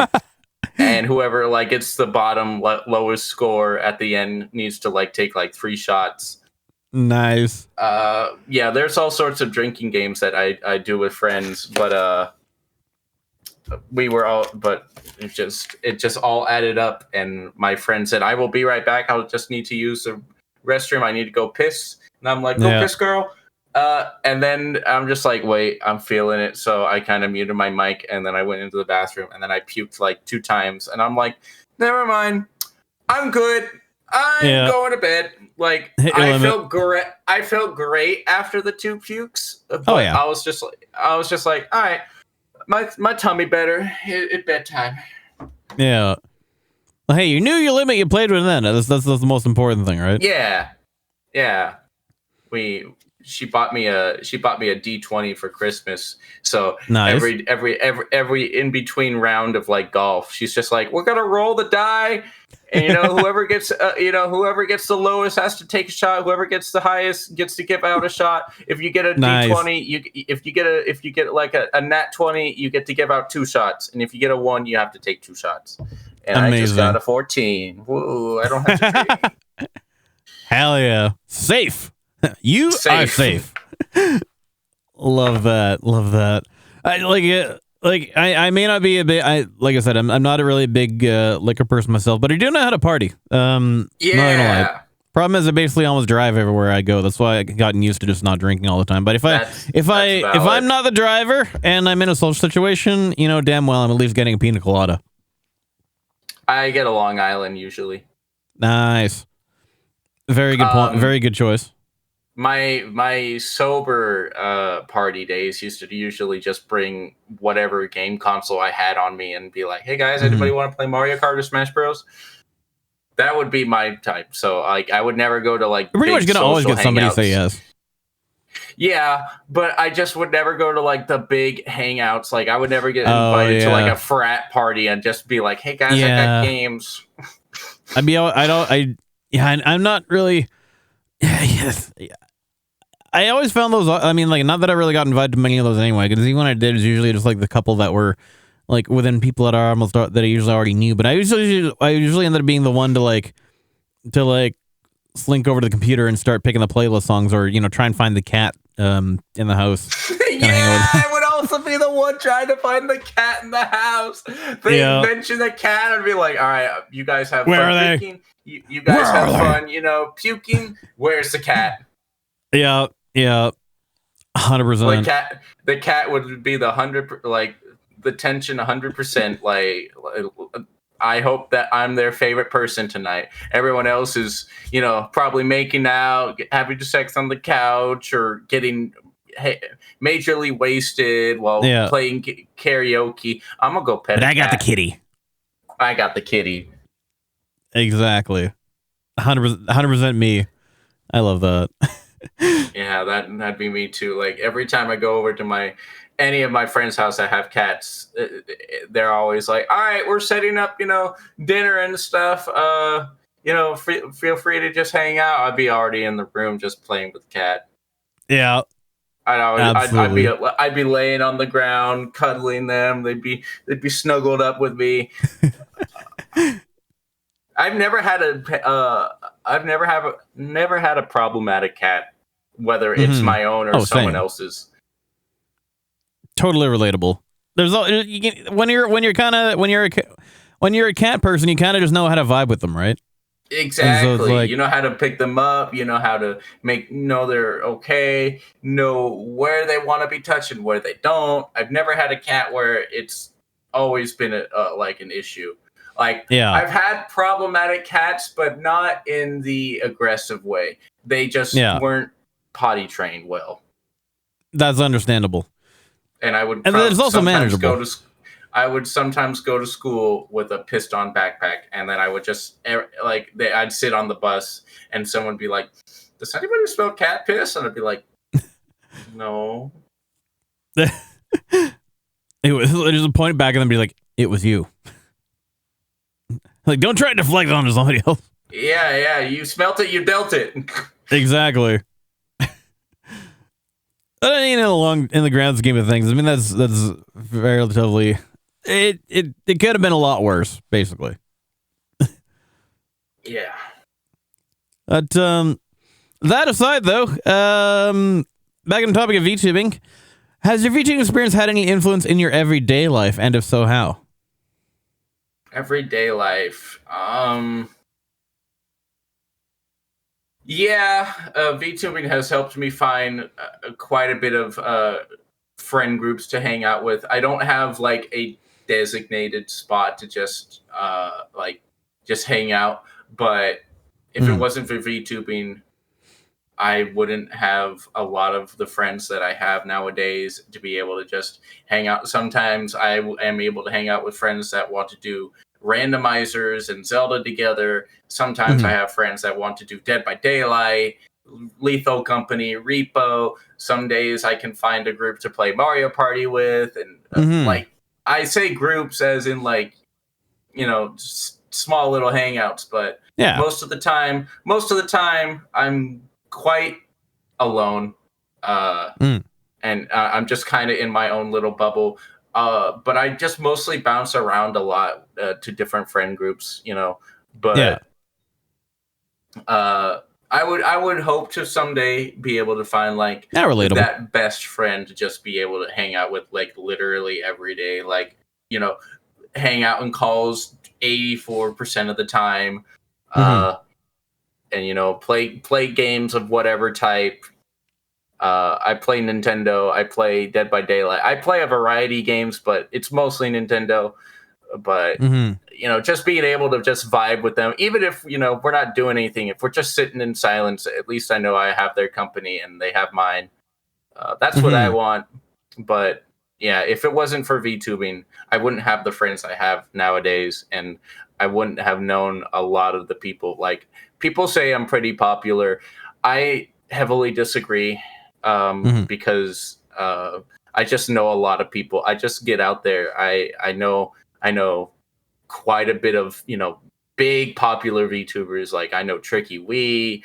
I know just so many that it just blows my mind that I met in person. I got to hang out with them, and they've sometimes rated me, and it's just insane that I actually, you know, I know them at times, and, you know, they actually know me when I pop in. Exactly. Like the opportunities that I had to meet certain people in the space were oftentimes more than I ever expected to be able to do, like at the size that I am. Side point, Rickson says, Banshee, I'm not a big Nintendo fan, but I'll sit with you in silence whenever you want. Hit me up. They're kind of some of them. I appreciate that. Right now, I'm just kind of doing my own thing. Looking forward to, right now, it's just, you know, I'm playing Mario Kart World in the background, playing Fortnite, getting ready for new Five Nights at Freddy's, being in a Dead by Daylight soon, so I can play a Springtrap. That's what, I'm a huge, like, gamer. Like, the events I'm looking forward to are games and like game events. I'm not looking forward to, you know, 4th of July. I'm not looking forward to any like camping hangouts. Ninja. No, I feel that. I'm not looking forward to any like wedding events or, you know, I'm not looking forward to the Grammys. Yeah, Grammys, Emmys, those types of things. Barely I see any movies. Hey, Louis, things popping out. Well, I got hit by a few things. Our Sunday Squad Field Commander Louis 61 just popped in to say hello in his own signature way. I gotta try and oh no! Once one person gets started, it kind of just goes all downhill from there. But Louis, good to see you as well. Thanks for popping in. Was that a truck? Yes. That's my isekai redeem. I spent a lot of time investing in my throwables, as I can really say to that. Once you give me the option to do custom things in any particular capacity, I'm gonna take that and absolutely run with it as far as I can. And so I got you. That's kind of where I've had that as kind of like one of my staple features on my streams since for like the past 2 years now. Exactly. I was gonna say, like, what's your main like operating hours? That being said, because like you're in my server, I run like, I know it's not the most accessible time for a lot of people, but like, especially on my new schedule. But I run like drop-in collabs pretty much weekly on weekends. But it's usually like 1 a.m. on Sunday mornings, between 1 and 7, I should say. I guess my like workaround hours, or just, you know, it's just kind of whenever I'm available, which is almost all the time. Like, sometimes I usually, you know, sometimes I'm mostly hanging out with my friends playing Dead by Daylight and stuff, you know, just killing the day away. Hey, Louis, how do you like an operator? If I'm not streaming, I'm just kind of available anytime. And if it's a collab or anything, and you're just like, hey, can you be here at this time? I'll be like, yeah, sure, just let me get a napkin or something. Or I just if I'm given a heads up and my brain doesn't make me forget, you just remind me, be like, hey, you still on for this thing at in like 5 hours? I'll be like, yeah, I'll be down. Just a little heads up would definitely help. But other than that, I'm mostly down and free whenever. I was gonna say, I'm just a little tired right now. Understandable. I'd much rather go to bed at 6 a.m. than wake up at 6 a.m. myself, which is one of the reasons why I do overnights. You get it. You get it. You feel me? I went to bed at 3 in the morning. Oh, that's fair. I played Mario Kart all night. That I'm not surprised of. I was gonna say, do you like crabs? This feels like a bit of a weird. This feels like a danger trap. I mean, crabs are known to put you in a bit of a pinch, if I may say. Okay, well, anytime someone just says, "Oh, do you like crabs?" I'm just. Do you get asked that question a lot?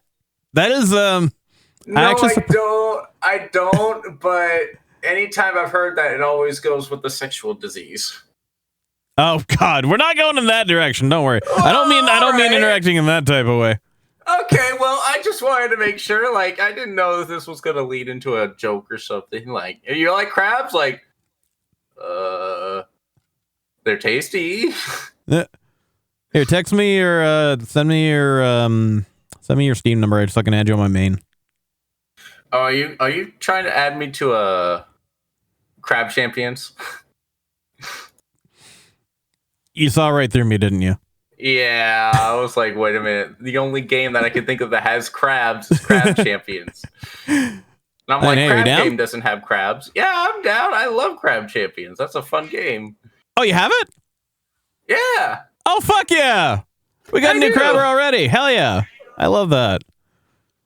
That's awesome. You're in good company. That is literally my main game that I run like most often. Mine is, mine is mostly just Zelda titles. Like, I'll play, like, sometimes I'll just be like, yeah, guys, I'm not really feeling Mario Kart. I'm just going to play A Link to the Past randomized. Plus, I just got a, like, custom-made sprite by someone of my character in A Link to the Past. So, oh, nice. I'm excited. Yeah, so I can actually, like, play as myself in the game. That is awesome. I love it. Is they just modded in? Yeah, well, it's a ROM hack, but yeah. Oh yeah, but even so, it's still valid. It gets you in there. That's the important thing. Mm-hmm. I know I'm thinking too about getting into places. Heyo. But anyway, yeah, add me on that. Add me on that. Feel free to drop in anytime between 1 and 7 tomorrow morning, because we're in the same time zone, and yeah, we'll crush some crabs together. We already think we got 5 or 6 people joining us for that, so we're gonna have ourselves a crab rave. It's gonna be fun. Oh boy, you will need to probably remind me if I'm up at that time, and just be like, "Hey, you down to crab?" I'll now that I actually know you have the game, I'll give you the ping roll as well for that, because I got a specific ping roll just for Crab Champions match group games. Yeah, you can look at all my games that we have in common, and hell yeah! Now that I know that Crab Champions is there, absolutely. Let me. I haven't played in Crab Champions in quite a while. When was the last time you would say? Last played April 15th, 2024. Okay, this bit actually no, this pretty. Oh no, that was last year. There's been a few changes since then. Nakora, good to see his well, thanks for popping in. How are you doing? But it's still well, I mean you're gonna be in for a treat, and I'm gonna take a quick peek and see what we got in common just while we're here, while we have the opportunity. Let's take a peek, shall we? New friendo, new opportunity, especially if we have overlap.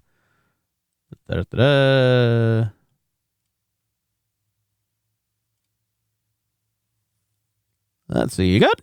Oh, you're a fellow Risk of Rainer too. Nice. I haven't played Risk of Rain in forever either.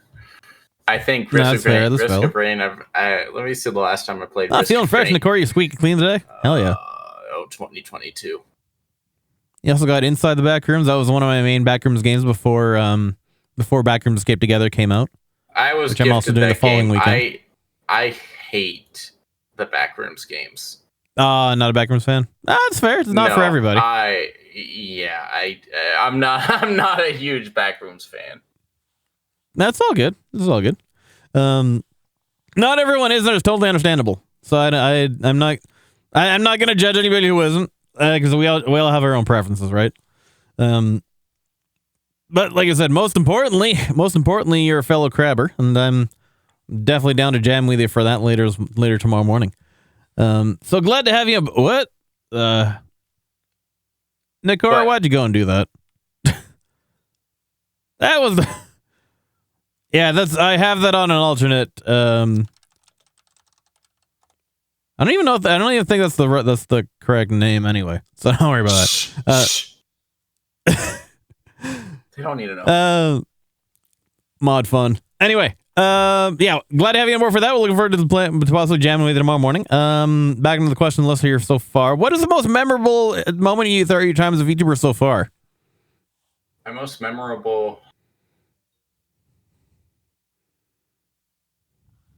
I have a lot of memorable moments and some that I just was like, I wish I could forget that. Fair enough. My bad. PTSD absolutely traumatized me. Understandable. My most memorable. Well, I haven't seen the other one in here at all, so I think we're safe for that. I don't actually know. Like, I've had a lot of good moments. Mm-hmm. Honestly, if I had to answer the question myself, I give really the same answer, because it's like I don't really have one particular. I don't. Like, I have notable like happenings, but it's not like I had like this one big thing. That's I mean, actually, if I really had to say like what was the peak of my accomplishments, if I had to frame it that way, it would probably be like. It'd probably either be the interview with Takahata or like the collab with both him and Alara and Crab Champs. As like the peak of what I've done in the VTubing space. But that's just me. This also wasn't supposed to be about me. It's supposed to be about you. Sorry. No, you're fine. There is a moment where I was playing Minish Cap, a Zelda title. Yeah, I think our last guest that had on mentioned that too. What? I think the last guest that we had on a couple weeks ago mentioned Minish Cap as well. Oh, okay. But yeah, I was playing Minish Cap because I was showing one of my friends who was trying to get into the Zelda games how it works, and it was just nice to have them vibe and chat. She's a very say-so bean, but she's also a very talented artist. If you don't know who Honeycub is, you guys need to change that. Gotcha. She's a amazing artist, and she's like an amazing rigger. She works with like the top riggers that you would usually see. Honeycomb, wow. She's very say-so. She's a fierce bear. You don't call her cute. She's not cute. She's fierce. Is that just Honeycomb all one word? Yeah. But yeah, she's a bear VTuber. No, it's a K. Ah, gotcha. There she is. But when I first first met her, she was just really, really sweet and stuff. Yeah, Honeycomb is an amazing artist. When I was first starting out, she came into my chat and she just asked me, "Yo, Banshee, what are you going? Like, how long are you going to be streaming for?" And I'm just like, I don't know. I think I'm gonna get off pretty soon. She's just like, oh, and then she like sent like a sad face, and then she's just like, I just hope you have a good rest of your stream. And I'm just like, yeah, thank you, me too. And then it got me roped into playing like another 6+ hours of Dead by Daylight with a friend. and then she's just like, oh my god, you're still alive. And so she raided me. And so That's adorable. No, I absolutely loved it. The best part was I went back and I watched her VOD, and she told her raiders, she's just like, all right, guys, we're going to go raid Banshee. He's still actually alive. Make sure to tell him your favorite ice cream flavor. No one that day told me their favorite ice cream flavor. So I always bring it up to Honeycomb. I'm like, yeah, I always remember you when you raided me and no one in your chat decided to tell me their favorite ice cream flavor. Like, yeah, your raiders sure listened that day. But no, Honeycomb is a sweet bean. And the reason why I bring her up is because she was hanging with me when I was playing Minish Cap, and I was like I was in the Ice Palace at the Temple of Droplets, and I look over at my OBS and I see Tricky Wee has hosted you, and I'm like, Tricky Wee, as in the Goddess Heartbeat VTuber. And then I look over again, and I'm just like, okay, don't panic. And then I see the follow happen from her, and I'm just like, hi, Tricky.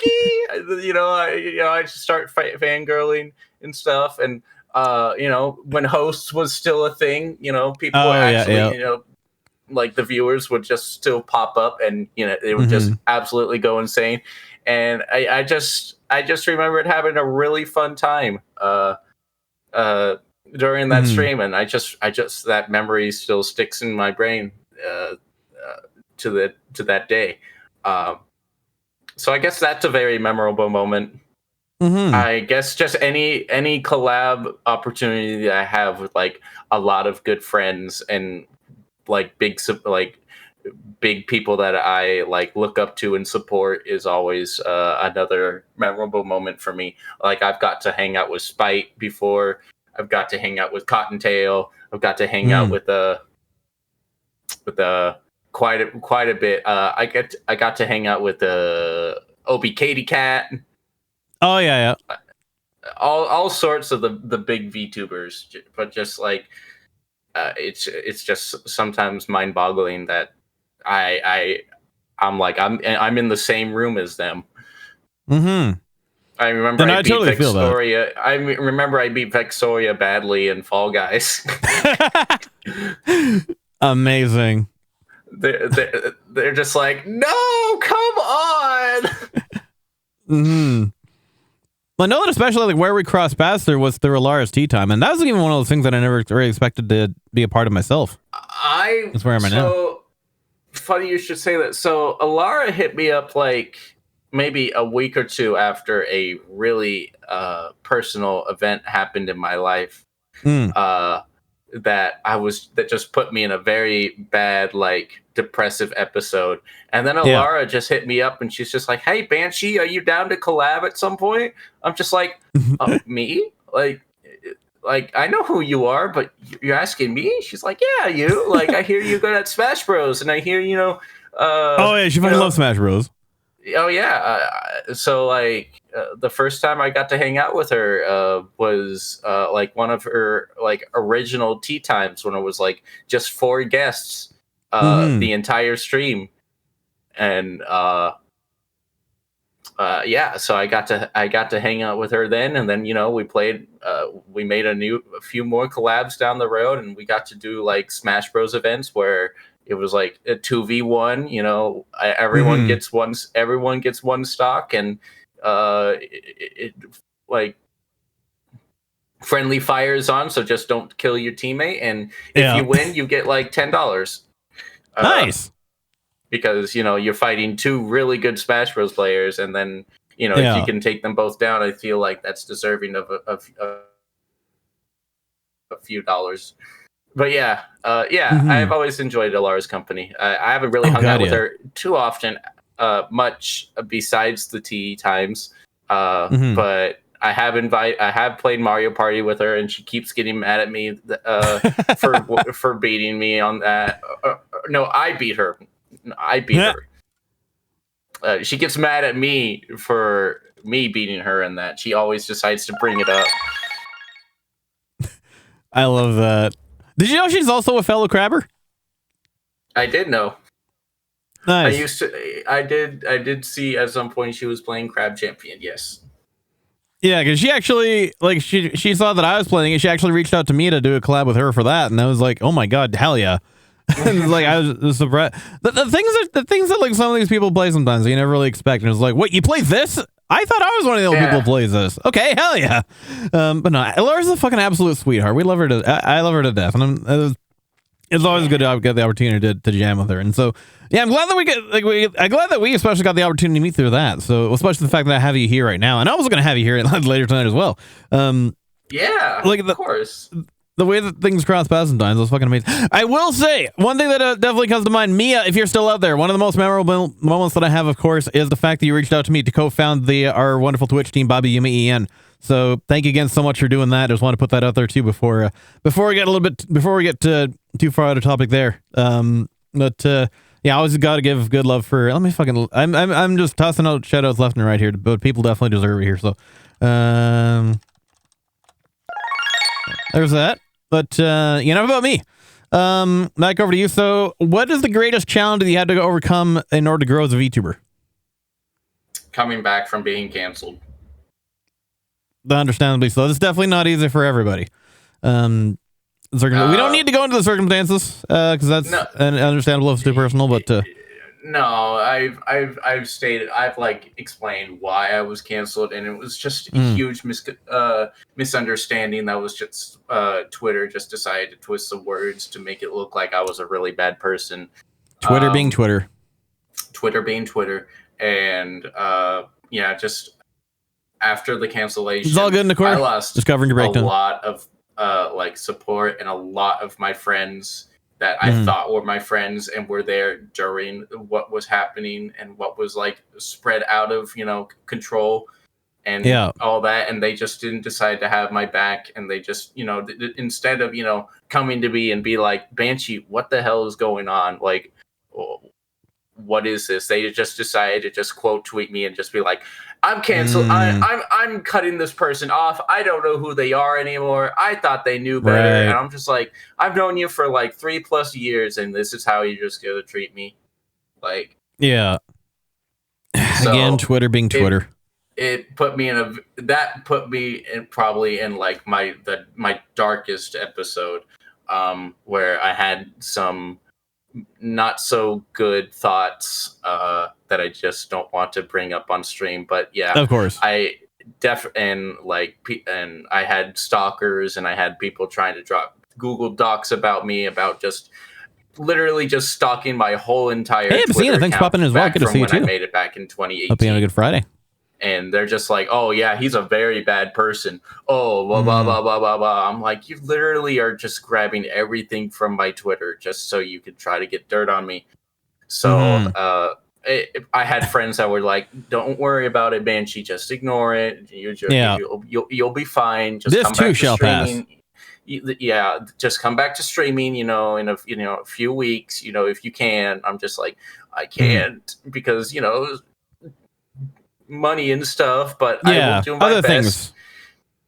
But yeah, eventually just slowly building back up after being canceled, and just trying to look past it. I still get PTSD whenever any sort of issue about something similar to that happens, whether it's to me again, or whether it's to someone that is like close to me, or just someone that I see that happens to on Twitter, where just something gets blown out of proportion, gets misconstrued, and just Google Docky, exactly, just all the Google Docies. Like, it just, why can't we just communicate and just talk it out? Unless it's something very serious that needs to be talked about, like, hey, you have a predator in your community and you need to get rid of them. And I'm like, you know what? That's fair. That is fine. That deserves that's a valid. Google Docky, but exactly. not when it's about exactly. something like an ex-boyfriend, Yeah. being a little rude to you, but being a little friendly to everyone else, or something about money issue, unless the money issue is dire, like, oh hey, yeah, I did a huge charity, and then the charity never got the money. Yeah. The unfortunate thing is that controversy breeds publicity. I didn't mean to use, No. I don't think the word breed is the word right around the concept, but you know what I mean. Yeah, but no, basically what I got canceled for was I did a donathon, and the donathon was to help raise funds for me moving out. But at the same time as the donathon, this was before I applied. This was before I said that I was making enough money from Twitch. So I still had an unemployment debit card that just, had money on it. Oh, yeah. But that year, I stated that I was making enough from Twitch, and unemployment company was just like, "Oh, cool, we're going to cut your card off around a certain time. So if you don't spend that money, it's gone." I'm like, okay. So what do I do with the unemployment money? Cool, great. I gift subs, and I get art, and I just start spending. I give friends, gift subs that I met. I get some video games that I've wanted. I buy some video games that they wanted. I'm a very generous person when I actually can, spend the money. When you can afford to be. Yeah. I think gift giving is my way of showing love and friendship, and that's usually how I am. However, and friendship is magic. Some VTubers were speculating that the donathon money that I was raising for moving out was the unemployment was what you were money. spending. Exactly. Right. And so I remembered that in summer, when I was still living in my house, or the house that I'm living in currently, my grandmother's workers' comp ran out. So she was not being able to pay anything. The insurance on it, the bills or anything, nothing was being paid for. So if I didn't step in, we would have gotten kicked out. And I had 5 cats back then. So I didn't want to put me, my grandma, and my 5 cats on the street. So I used I used the donathon money towards the bills for that, and it was enough time for my grandma to get on disability and be able to pay it up again. So that's what happened. And so I just tried to explain to people that, hey, I wanted to try to move out, but this was more important because I didn't want to put just everyone on the street. So exactly. And like I hear that it's like I hear it's like, what's really not to get about that? It makes perfect sense to me the way you explained it in the last 5 minutes.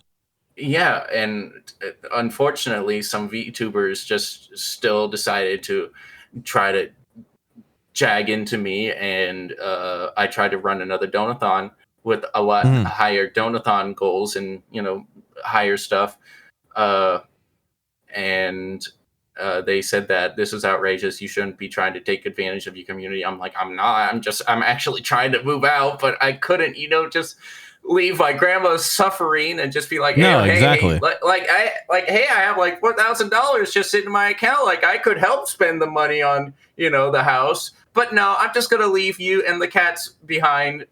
See it. No, I'm not that type of person. Right. No, God, no. So I used the money to help, try to keep the house intact and make sure all the bills were being paid for the next few months until my grandma was able to get back on disability. Because her workers' comp ran out. Exactly. Sometimes, you got your primary goals laid out, but, sometimes, life happens and, you got to divert your resources accordingly to make sure that, you at least keep your head and those who care about, they're above water, even if it means you can't go in the place you want to go. No, so it's but it happens to everybody. Yeah. And so around September 2021, I ran another donathon and stuff, and they just did not like me doing that. So they just decided to corner me on my stream at like really early in the morning.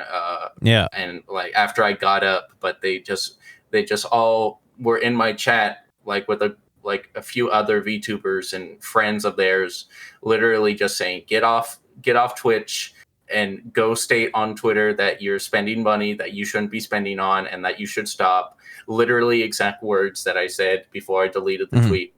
And I'm just like, okay, fine, I'll do it. I'll write like a Google Doc and, explaining the whole issue. They straight up said, no, don't write a Google Doc. This doesn't need a Google Doc. This just needs you to say, I'm spending money on stuff that I shouldn't be spending. I need to stop. And unfortunately, I'm just too honest and generous. And I did exactly that.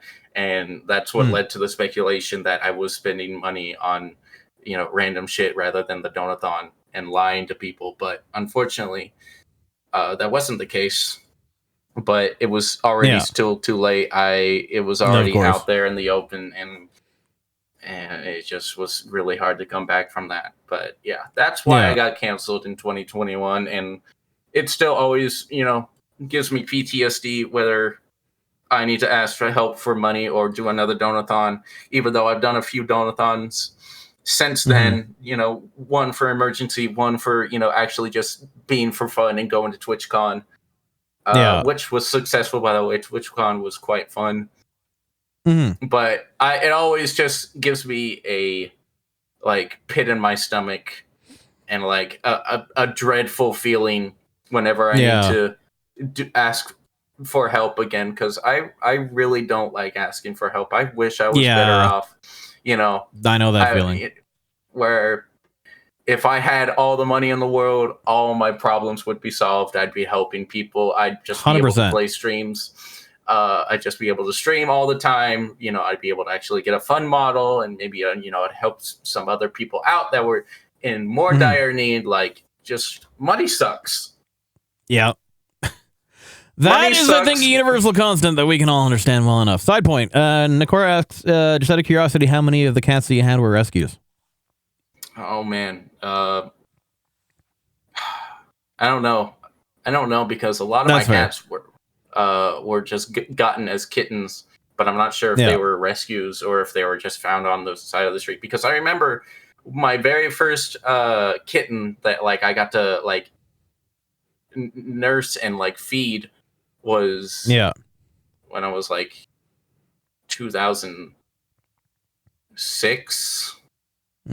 I was just about to go up from 4th grade to 5th grade, and I remember my grandma, we were gonna take a vacation, so she rented a rental minivan and stuff, and she shows up at my school, and she's just holding the tiniest white kitten. And she's just like, you won't believe how I got this kitten. And so she's like, when I was pulling money out for our vacation, this girl came up to me. She's like, would you like a cat? And my grandma turned around. She's like, yeah, I'd like some cash. You giving some out? And she's like, no, a cat. And she just handed her my baby Angel is what we named her. Aww. And so I got to hold her, and we got to take her on the trip. And we went to Los Angeles, which is where, the city of Los Angeles, and that's where we decided to name her Angel. And the hotel we stayed at did not allow pets. But so while we were, going to Disneyland and Universal in LA, meeting some people, my mom got to meet Johnny Depp by accidentally climbing a wall and landing on the red carpet. Amazing. But then she got picked up by Johnny Depp, and he's like, no, she's cool. That's amazing. That is a story to tell. My mom got to meet Johnny Depp. She's also married to a metal guitarist, so that's amazing. My mom's just living the best of her idol life right now. Oh, absolutely. But she's got some stories to tell. That's understandable. Yeah. She's been on radio talk show hosts. She's met Johnny Depp. Oh, I envy her already. Yeah. My mom's great. I hope I can meet the next best thing. This may not be radio, but she's I won't say too much detail because then I'd just be doxing her. But she's in Florida. She works at Panda Express. She's actually like one of the main chefs. Yeah, she's the main chef. She like actually cooks most of it. Nice. She loves cooking, but yeah, I love my mom. But when I was in Los Angeles, the hotel did not allow cats. However, when we were just, all that, we were just, having the great time. But when we left, we had one maid. We had one maid, and when we were leaving, we just had like the box thinking, it was pretend storage when it was just like the kitten and stuff inside. Yeah. The maid came by to like the lobby, and she like waved at it like she knew that the kitten was in there. So I was like, all right, that's a chill ass maid, knowing that we can't have pets in here, and she still just hung up. So she definitely, like, when she was doing housekeeping, she definitely saw the kitten, and she had a fun time. So I was just like, oh, thank God we had a fun maid. Absolutely. So yeah, that's that's just the story. I forget how I came up. My grandma. So yeah, I don't know if any of them were rescues, because I wasn't there for the actual like pickup for the cats. I was just always at home, and I was always at home and got to see them afterwards. However, there was one time where during a summer like afternoon, I was hanging out with my aunt and mom. We were playing Wii Sports bowling. Yeah. And I got a knock on the door, and our neighbors at the time, different neighbors, it came up to us holding this very skinny black cat. Very skinny black cat, and to where you felt more bone than you did. Nicora, that's a fact, absolutely. Skin.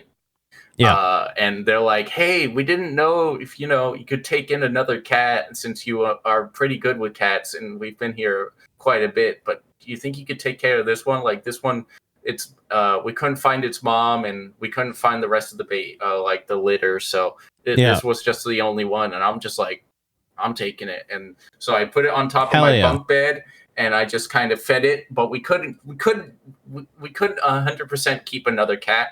At least we didn't know. So we just kind of kept it secret on my bunk bed, and just slowly feed it, slowly give it water, slowly nurse it back to health. At least nurse it back to health, yeah. Yeah. And then eventually, like, the next day, we're like, Grandma, now don't freak out. And she's just like, what? And I'm just like, we found a cat. She's just like, nope. I'm like, oh, Grandma, please. This one is literally like so close to dying. She's just like, I'm sorry. We'll just have to go give it back to to PetSmart. We're just not ready to keep another cat. And I'm just like, can we at least do it tomorrow? Like, it's just like, it's still early. Maybe you could change your mind. She's like, I'm not going to change my mind. And so we put the black cat in her room, and then something happened. She just wakes up. She's just the next day. She's like, all right, we can keep it. And I'm like, yes. She's just like, yeah. And that's how we got that's how we got our little black magic. That's adorable. It's usually those like change of heart things, especially like the people are like, we are never getting a cat. And then the one person brings the cat in, is like, that's the person who says they're never getting a cat is usually the first to end up with the cat lying on their stomach while they're asleep on the couch. Exactly. Like, my grandma, I don't think my grandma would have had the heart to literally take a cat back to like PetSmart or the Humane Society and be like, I don't want it anymore. My grandma is not like that. Like, I'm never like that either. Like, I'd be like, oh, guys, there's a litter of kittens. I guess we have 6 cats now. Yeah. Totally understandable. I don't blame you at all. I'd be the same way if that happened, probably. If I was in a position to do so, is the thing. We still have yet to actually live in a place ourselves that permits pets, and we didn't want to risk taking on any. We didn't. more for the well-being of a potential cat itself. We didn't want to risk putting them in a position where, you know, we're in a place where wouldn't be viable to take care of them, which is the only reason why we haven't. Yeah, which is the only reason why we've held off for now, especially because like we also want to make sure in a place that is like permitted to have them in the first place. But no, if I was in the same situation, I can absolutely relate to that. Now, side point in terms of relating to things. I don't mean to circle back on a bit of a darker topic, but you mentioned before about the benefit card situation. Now, I absolutely believe that for a fact, and I'll tell you exactly why. Let me educate y'all about something about our local government. Don't worry, Chad. I'm not going to get political here. Are you? But I don't know if you know how fiscal spending works. But ours has this really convoluted thing where how they determine their budgets for the following year is based on how much you spend the previous year, how much you're granted. And if you don't spend the full amount of what you're granted before the end of the current fiscal year, you don't get the same amount during the next fiscal year. And so what our governments will do is at the end of the upcoming fiscal, what they'll do is any amount of budget they have left over, they'll basically just like panic spend it on whatever the fuck they can, like paper supplies, stationery, office improvements, whatever the fuck, just to run up the bill, just to get that extra money out. And like, because if they don't do that, they don't get it back the next year, even if they don't like really even need it. So they'll spend money they don't even need for the sake of ensuring that they get it again next year. It's fucking stupid, but it's like I can totally understand where you're coming from on that. But I just wanted to bring closure to that topic. I don't expect you to actually respond on that, but it's just something that's like that is how I can relate to the fact like I can absolutely believe where that's coming from. But that aside, what is the greatest challenge that you are still working to overcome as a VTuber, and how would overcoming it benefit you? Money. Relatable. Mood. I just if I just had all the money in the world, all my problems would be solved. I just be the like money. I know doesn't make things. I know money doesn't buy you happiness, but goddamn, am I happy? It buys you the things that make you happy. Exactly. It buys you the freedom to have happiness. Because if you don't need to work, you don't need to. Money doesn't make life better. It just makes life easier. It makes life more accessible, for one thing. Yeah. Like, imagine all the extra time we had if we didn't have to work. Basically. I know. Exactly. It's like money can't buy happiness in and of itself. Yeah, exactly. If it was actually still backed by the things that made it worth anything. Thank you, Richard Nixon. But now that aside, it's like it's not necessarily the money. It's not the money itself that makes you happy. It's having the time and the opportunity. And it's like, yes, money can't buy happiness in and of itself, but it can buy everything else to bring you that in the long run. Yeah, no. Every time I see like those posts, they're like, money doesn't buy happiness. Okay, then why am I so fucking happy that I am able to actually buy a hamburger? Right? Exactly. Got to get like it's the little thing. It's the little thing. I was I was trying to spin off hamburger. I couldn't think of the thing at the top of my head. I remember like steamed hams, but not exactly. It's like the ability to be like, hey, I want that, and you can go out and get it. And I was like, there you go.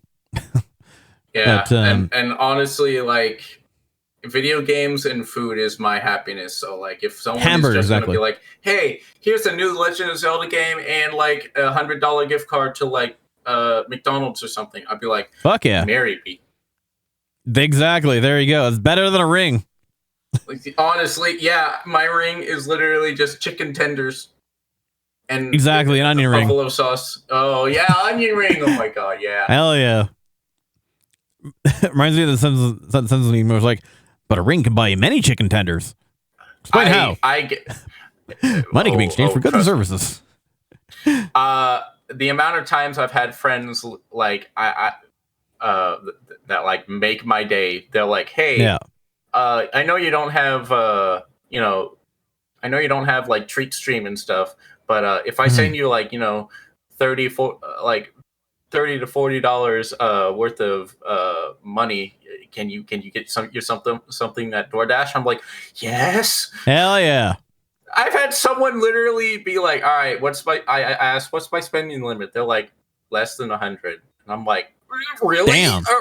I'm like, okay. Can I get a pizza? Can I get some burgers? Can I get a steak? We'll have two number 9s, number 9 large, number 6 with extra dip, number 45, two number 7s, one with cheese, One with light and a cheese large soda. And a large soda. Yeah, that type of stuff. It'll equal out to $96.42. I'll be like, that's Hell underneath yeah. $100, right? I love that. I also totally realized that I got the order wrong, but it has been a while since I said it. Yeah. It's two number 45s, not two number 7s. Anyway. Either way, you knew the reference.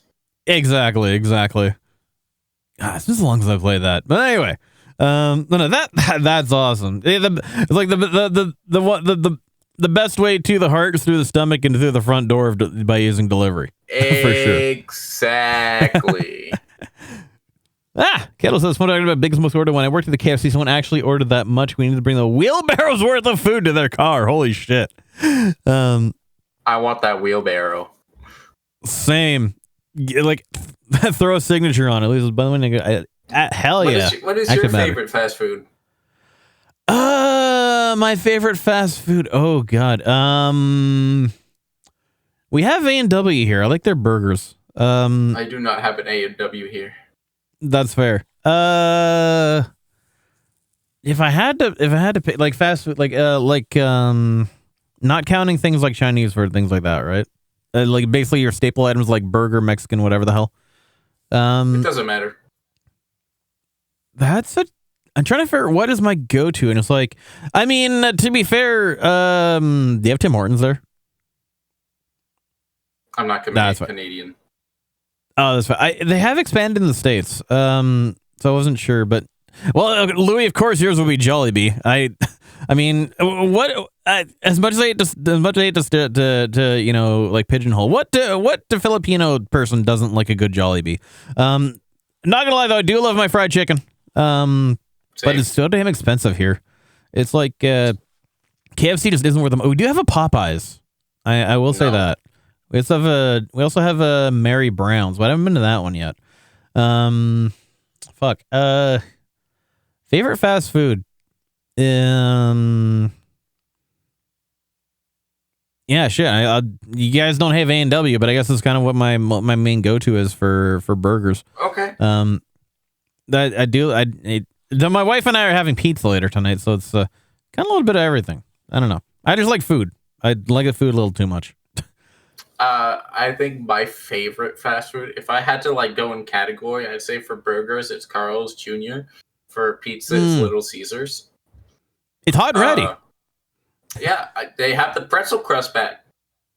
Oh yeah, I heard about it. I don't know if they have it local. Then I haven't been to Little Caesars in a long time, but I remember the pretzel crust. That was the good shit. I remember chicken. No, go ahead. I was gonna say if it's fried chicken, I only have KFC. So, but other than that, I have had Popeyes. I like their chicken sandwiches. Yeah, they were the first here to introduce the hot chicken sandwich, and then everyone else started doing the hot chicken sandwich. For burgers, it's Carl's Jr. For McDonald's, it's their fries and Sprite. For Wendy's, McDonald's Sprite 3 a.m. just hits different. It's Wendy's, it's their spicy chicken nuggets.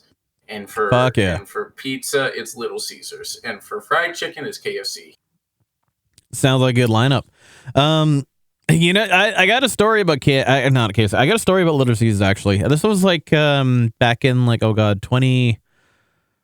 What was it? It's like 2009, 2010. Little Caesars at our local eat here. They had a promotion where you could literally do unlimited toppings for the standard price of like regular pizza. So I went and I just ordered like 2 pizzas with literally everything on them, like everything. And then I put them in the. I was driving back home, and this is late. This is like after because I used to work at a gas station there, where like I ended at like 12:30, and they were open until like fucking 2 in the morning, whatever the hell. So I got That's insane. I can't remember exactly. I just know that I was in my work uniform. I was driving my dad's van. It was night. It was like long after nighttime. I just wanted like this. I don't smoke or do drugs or anything like that. But I was just like one of those moments where I was just like craving an outlandish amount of food, and I was just like, let's just get 2 large Little Caesars pizzas, a limited topping promo. Literally throw everything possible option on it, and I put them in the front seat of the van, and I was driving home, and for some reason I had to slam on the brakes because some stupid drivers. Yeah. So I only got, let's just say I only got to enjoy one of those pizzas.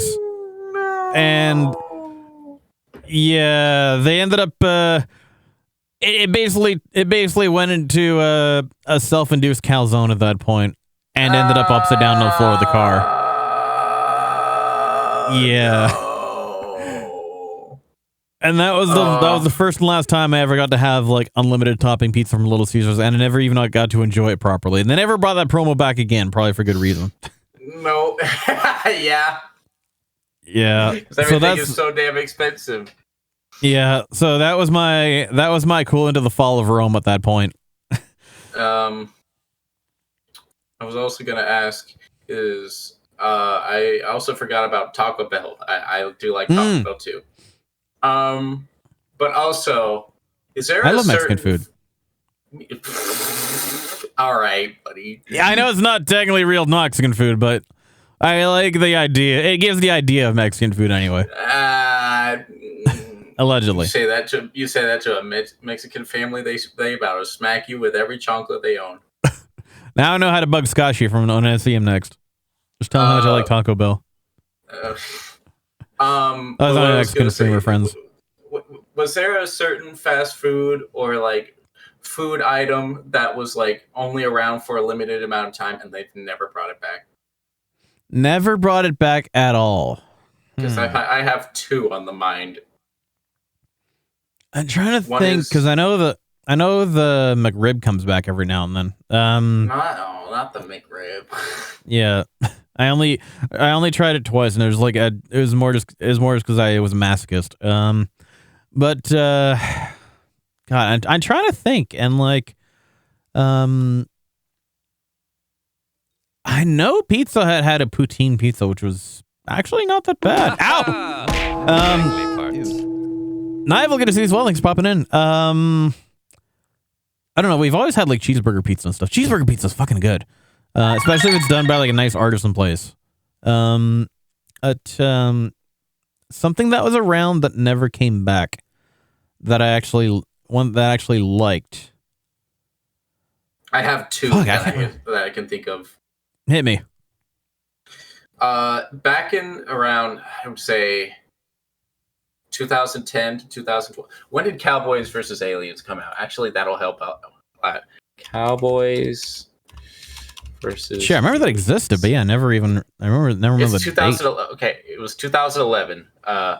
So it was around that time. It was right before I went into high school. We got another place that has cheeseburger pizza. I think it was like 7th, 8th grade. There was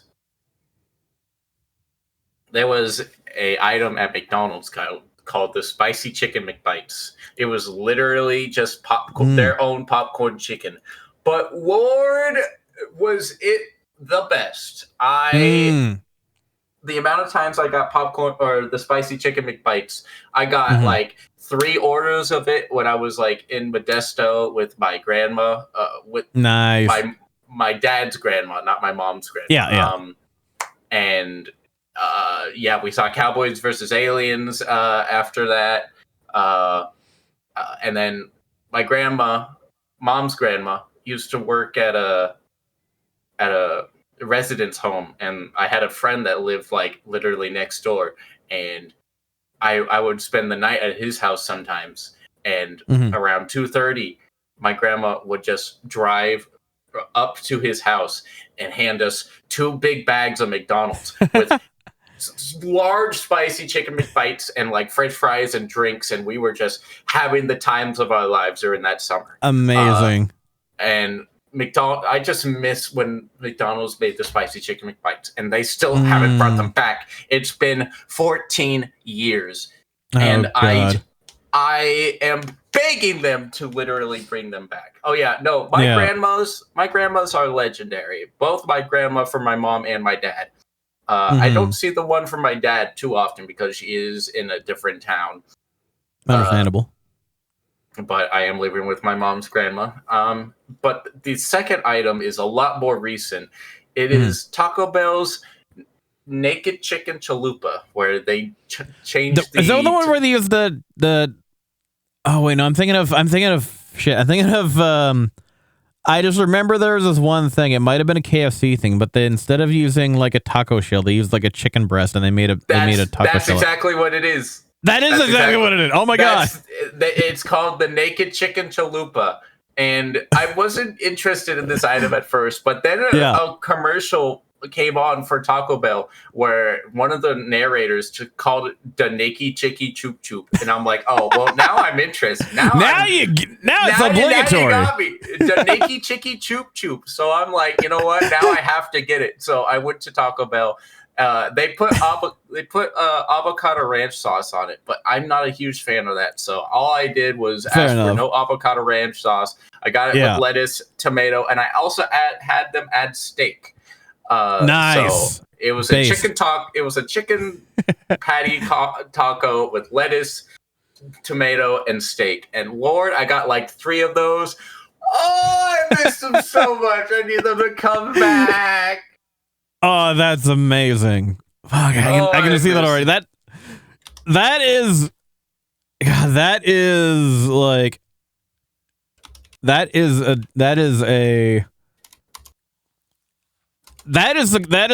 a wise culture decision right there.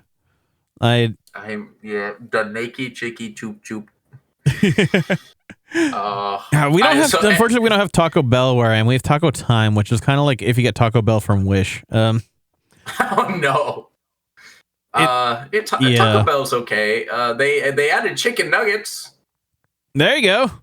They have chicken. You can never say no on chicken nuggets at Taco Bell.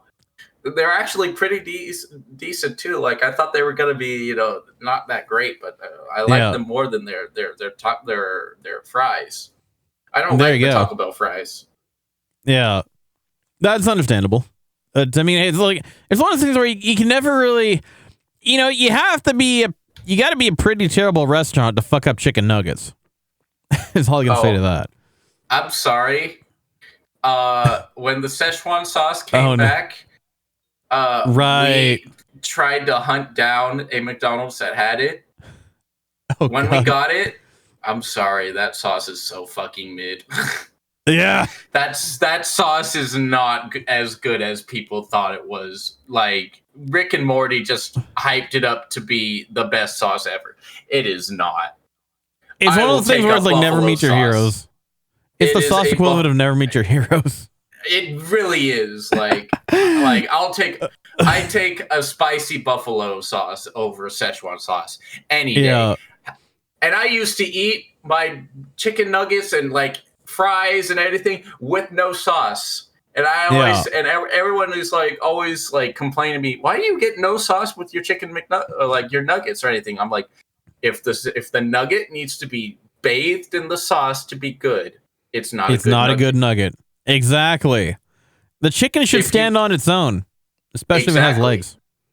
That's why I really like Taco Bell's chicken nuggets, because they can stand on its own. I get them plain. But then, sometimes I'm like, you know what? I have like an extra buffalo sauce from McDonald's just sitting in like my cupboard. I can just, dip it in there. Oh, exactly. It's 2 times better. Hell yeah. It's doubly awesome. I love that. But yeah, the moment like people were hunting down, there were literal lines at the stores. There were literal riots for fucking Szechuan sauce. For fucking Szechuan sauce, all because of fucking Rick and Morty decided to bring back the Mulan. Either the sauce was better back then when there was a lot less sauce options. Yeah. or it was just always mid because that sauce is just—it's not great. Well, you know what that reminds me of? Yeah, it's basically as far as I know, a lot of people were saying it's basically just like ketchup and soy sauce, which knowing McDonald's probably isn't too far off. But it reminds me of you know Crystal Pepsi. Oh, I have a story to tell about Crystal Pepsi after I'm ready. So, because 90s kids, we all know what fucking Crystal Pepsi was, and like. People have been, as far as I know, people have been ever since they got rid of it, people have been hounding Pepsi to bring it back. And I think it was like 2 to 3 years ago, Pepsi brought it back for a very limited run. So I did happen to grab one of the bottles because everybody was like fucking all was like, where's Crystal Pepsi? I was like, I was in this store, that store, whatever the hell. Like I finally got my hands on like a couple bottles, and I drank, went to drink and whatnot. I'm like, that's it. Like, it's one of those things where it's like, now I like, personal preferences of Crystal Pepsi aside, it's probably one of those things where it tasted a lot better to us as kids than it did as adults. Because I go to drink it and it's just like, what was it? It almost tasted, no, it wasn't. It was the remake. Don't worry, Nicor. It wasn't the remake. It wasn't like I drank an original bottle from like the 90s. It was literally just they brought it back for a limited run. And it was like, how did I best describe it? It tasted like. I know exactly what it tasted like. I can tell you right now. Hit me. It tasted like Coke. Yes, basically. It was literally just a Pepsi product that was clear and tasted like Coke, and that's why I absolutely loved it. And they're just like, "Why don't you just buy Coke?" I'm like, "Because I'm supporting Pepsi." There you go. You don't want to support the evil empire. But I used to have a job. I used to have a job at Walmart, and I used to get. It was a full-time job, so I was getting like $800 to $900 paychecks every like 2 weeks. Yeah. I need to find the photo though. Mm-hmm. But one of those days, I had a Crystal Pepsi for like the first time, and I'm like, oh, that's good. It was just found randomly at like. It was just randomly found at a convenience store, but then I'm like, I like it, so I got like 2 or 3, and then Crystal Pepsi was like brought back like everywhere. Yeah. I went to my local Safeway. You could show this on stream if you want to. Sure. If you want, you can also just dump it into VTS. The VTS. Is it a photo or a video? Oh, it's a photo. It's a photo. Yeah, let me see if I can do this. I wonder, can I drop into view? Because I don't have a proper. Actually, no. It'll only show a segment. It'll just show the whole Discord. Let me try this. You can save the photo and then you could just upload it to OBS. True. Let me do things the more complicated way, though. Let's see. I can't drag that.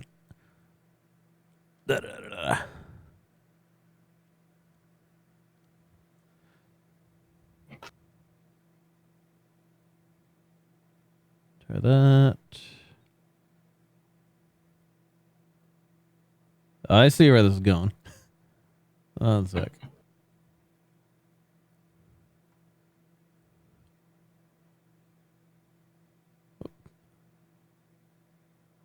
So hang tight, I'm just having a little bit of delay in my. Suddenly, File Explorer has stopped working. Oh wait, here we go. Da-da-da-da-da. Let's see. Come on. It's trying. Whoa. There we go. So it. Whoops. Do that. There we go. So that is. That is the whole. Let me. Where is it? That is Crystal Pepsi on display for $1.99 each. I got the I'm whole sorry, so- display case. Yeah, let me. So what I did, so what I did was, I went to my local like Safeway, and they had the display case, and I went to every fridge that they had in Safeway, and I took all the Crystal Pepsi, put it all in the cart.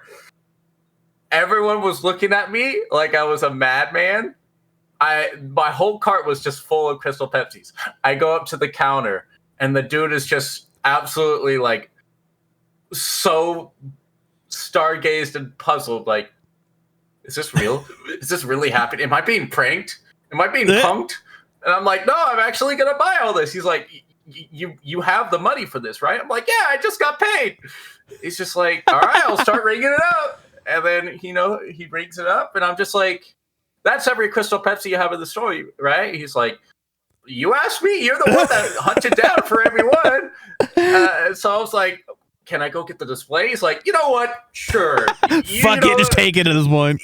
Literally, that's what happened. So the whole display case was just there, and then all of the rest were just sitting in the banana box. Oh my god, that's amazing. I spent literally bananas.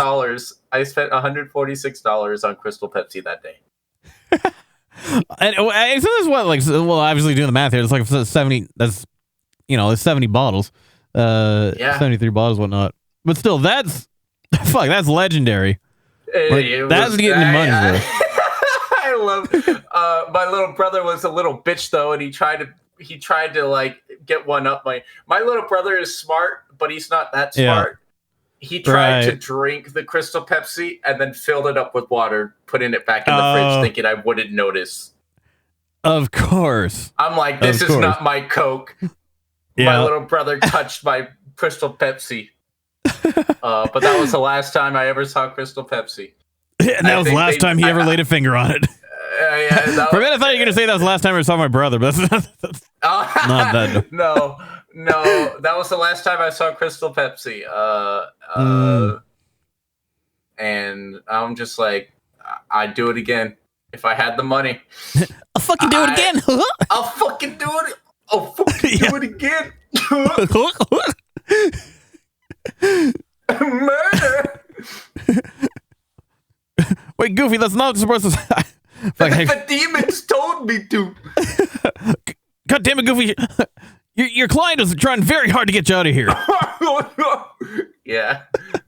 Goofy, I fucking love it. Murder.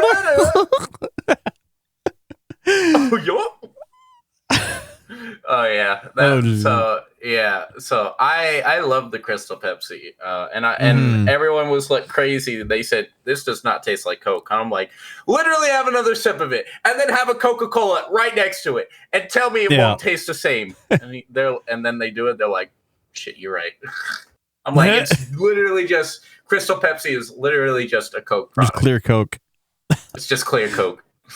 I love that. It reminds me of like that one story where like this one lady who worked at Coke like stole the formula and tried to sell it to Pepsi, and Pepsi basically told them to fuck off. Yeah, no, Pepsi contacted Coke about it. Yeah, they're like, hold on, and then they just go and make Crystal Pepsi anyway. So like, what? But they probably just did it like reverse engineering the actual product instead of just like stealing the formula. I would imagine so anyway. That's probably the most logical way to do it. Who knows? It's like how Weird Al Yankovic makes his music. Pepsi. Exactly. It's like instead of just like recreating it, instead of just like, taking the same formula, it's like the whole Weird Al Yankovic thing where like instead of actually like just taking the stems, he just recreates everything from scratch. It has nothing to do with copyright. I'm just like kind of simple. It's like Crystal Pepsi is the Weird Al Yankovic of Coke. I don't know what the fuck I'm saying. Now we're just getting Alimentation. Exactly. Hell yeah. Fuck yeah, we love Weird Al. I was trying to say AI. Nah. I love it. I love the thing where it's like the memes where it's like why is everybody hating on Al? Al did nothing wrong. It's like, but it's obviously just like, and they spell AI to look like or they spell Al to look like AI. Yeah. Like AI did nothing wrong. Like, huh? What? And then they look and they're like, oh, Weird Al. Okay. That's one of the few good AI related things that come out of that is the Weird Al memes. I'm not gonna lie. Yeah. Kettle says one of the weirdest things that actual Coca-Cola have rinds of lemon and orange peel in it, but you don't notice because of all the sugar. There's a lot of things in Coke you don't notice because of all the sugar. You can also use it to de-rust your driveway, apparently. Not that I would know. I do have a driveway, but I don't have any rust on it, thankfully. Spelled Canadian intelligence. I don't know. One thing I want to ask in terms as well is back over the topic of your VTubing experience. Is there anything throughout your VTubing experience that you wish you could have done differently? Could I have done differently? Exactly. Your stomach is rust free, Evan. Yes and no, because I kind of do like what I'm doing now. I just wish I could do it a lot more and, be a lot more consistent and maybe be able to hit partner. But other than that, I wish I could just be more consistent and, other than that, I'm happy with my little niche games. Like I play Zelda, I play Nintendo. Yeah. Sometimes I'll play Dead by Daylight. Sometimes I'll play, Crab Champions and Fall Guys. But I like the games that I have. Yeah. Absolutely. And also on top of that as well, it's like sorry. The experiences that we have throughout our time as VTubers and the places that we get to during our time as VTubers, we don't always know firsthand exactly. For one thing, we don't know exactly where we're going to go or how we're going to end up there. But two, usually it's like for the where we end up during our time as VTubers, whether it's good or bad. It's the culmination of our experiences that we had along the way. We never really know. Would we have still had all the good things that we had gotten the opportunities for if we were to get out from all the bad? I know it's personal circumstances, may be different for everybody, but it's the biggest thing, one of the biggest things is I wish I could have gone to VTubing, for 10 years earlier, which even I know that it wasn't available at the time, but it's just in terms of, because I got into it very late in life. Let's just put it that way. But it's if I were to try and even get into it earlier, it's I would not have been in the position to be able to do so in the first place. And it's for all the things that I've been through that I may not necessarily want to be through, it's who is to say that the things that I have actually gotten the enjoyment from in the space may not have been a side effect of what I had to go through to get there. If that makes sense. I wish I created VTubing for my senior project in high school. There you go. That would have blown people the fuck away at that point. I know. It'd be a senior project still used to this day. Exactly. I don't blame you for that one. That being said, then, what would your looking forward? Then, what would your next steps be as a VTuber, and where do you wish to take your VTubing journey from here? I just want to try to hit partner.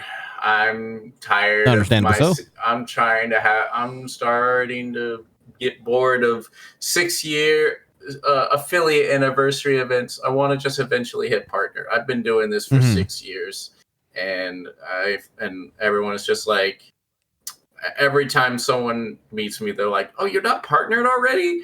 Or when I go to TwitchCon, they look at my badge and it says affiliate, and they're like, "You're not a partner yet?" I'm like, "No, I haven't. Thanks for noticing." It's with that nagging. There's the one thing that's going to keep nagging you until you finally hit it, kind of thing. I just really want to hit partner, and I just want to be able to. Unfortunately, this is my full-time job, and it doesn't feel like a full-time job because I'm not getting full-time job pay. Right. But I just want to be able to do this and also be financially like stable. Like, Oh, absolutely agree. I had I a think friend. I was gonna say I think he moved a few layers back by accident. I didn't move. Oh, weird. I guess I didn't move. Well, anyways, I didn't move. But anyways, There you go. I was wondering what happened. I had a friend that asked me, "What is your end goal game?" And they're like, and I was like, "What do you mean?" They're like, "What do you want to achieve? Like before you say you." Hey, Goto. Get to see all things popping in. Long time to see, homie. And Hope you're doing well. I said, I just want to be able to Happy Friday. hit partner and be financially stable. They're like, well, how much do you want to be able to make like every month? I'm like, and I said 1,500. They're like, that's reasonably generous. Like, Thank you for giving the shout out. Most people would say, like 5,000. I'm like, I don't think like just enough to where I can pay my bills and I can still have money for next month to go over, and then maybe have something to spend on a little bit of it. Like, Exactly. that's what You I want to be did. That's what comfortable. I You did. don't need to be like I fully want on. to be comfortable. I don't want to be rich, even though that'd be awesome. But I don't need to be rich. But I just want to be able to have enough to be able to pay my bills, have money left over for fun.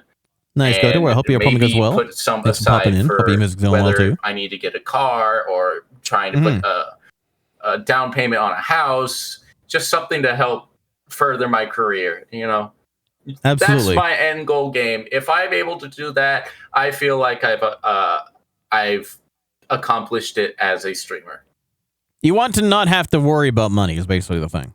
Yes. Absolutely. I'm always worried about money. 6 years, Goto, so far. 2 as a flesh tuber and 4 as a VTuber. For how long? Nah, I Ninja feel has you been a there. content creator. I've had this account since 2016, but I didn't start streaming until 2019. So 6 years. 6 years. Mm-hmm. Exactly. Yeah, that's a very reasonable end goal that I think all of us can relate to, because it's not about like, as much as we would appreciate, sky's the limit type achievements. Like the most part is if we can at least, be comfortable full time doing this basically, as opposed to having to make time for it. I think we can all be happy with that. I guess, I know networking is key. I do a lot of networking. We know. That's how We've all met a lot of people. I met a Both lot. of us. Yeah. Networking can't really, because here's the thing: you can know a lot of people, but you still got to be able to stand on your own in spite of that. Exactly. Like, yeah, you can't just. Yeah, sure, you can network with people, but you can't just know your way to the top. Sometimes you can't. But anyways, yeah, fair. It's just all about who you know, and you just can't always piggyback on their success. Mm-hmm. You just need to find your own standing ground, and that's what I'm trying to do. But yes, networking does indeed help, but it's not going to be the most theme. It's not the be all end all strategy. I guess also another thing I would like to do is get merch. It's not the easy road up. Hell yeah, merch. I'm pretty close to actually getting like my own customizable, or not customizable, but my own custom-made advanced GG cup. Nice. I just need I think 13 more sales, and then I'll be able to like get my own cup, and then after that, maybe if I keep getting more sales, I'll be able to get like my own custom-made flavor. But yeah, I've never had like official merch besides advanced GG. Like I have a little keychain of like my little character that you can get for like $5 on the website. But other than that, I don't have official merch. So yeah, I'm too afraid of launching merch because of the whole boo look, and I don't want Nintendo to be looking at it and being like. Right. Well, I'm sure that I'm sure if anything they're. I would think that they're whatever the hell their IP protection is very specific to the shape of the character as well. Because there's a lot of variants we can go with that. That would be that would probably be at least acceptable. Yeah. That being said, Market, if any of you represent the chat, there's a good opportunity right across from me there. I have talked to one of them. They said they did. Oh, there you go. They did want to get merch. They didn't want to get merch of me, but they never really reached back out. So that's fair. Yeah, no, one of the reps followed me too, and I tried asking me, hey, what are the grounds to, do this thing? And I just never got a response back. And I think it's probably because, like, was it tomato? No, it was Sam. Oh, okay, mine was tomato. That's fair. Also, to be fair, I don't have really any art of me that is also like commercial rights. I really don't have much art of me in general. That's another thing you need to do. Yeah. Is, I have an artist that is willing to make art for like commercial use and everything. Yeah. But she's just she's such a popular artist that she's so damn busy. That's understandable. She was one of them. I believe I gave you one of the PNGs that used her art. It was the first one. It was the one where like my finger is up and I'm like kind of biting on my tongue. That is the artist that. Mm-hmm.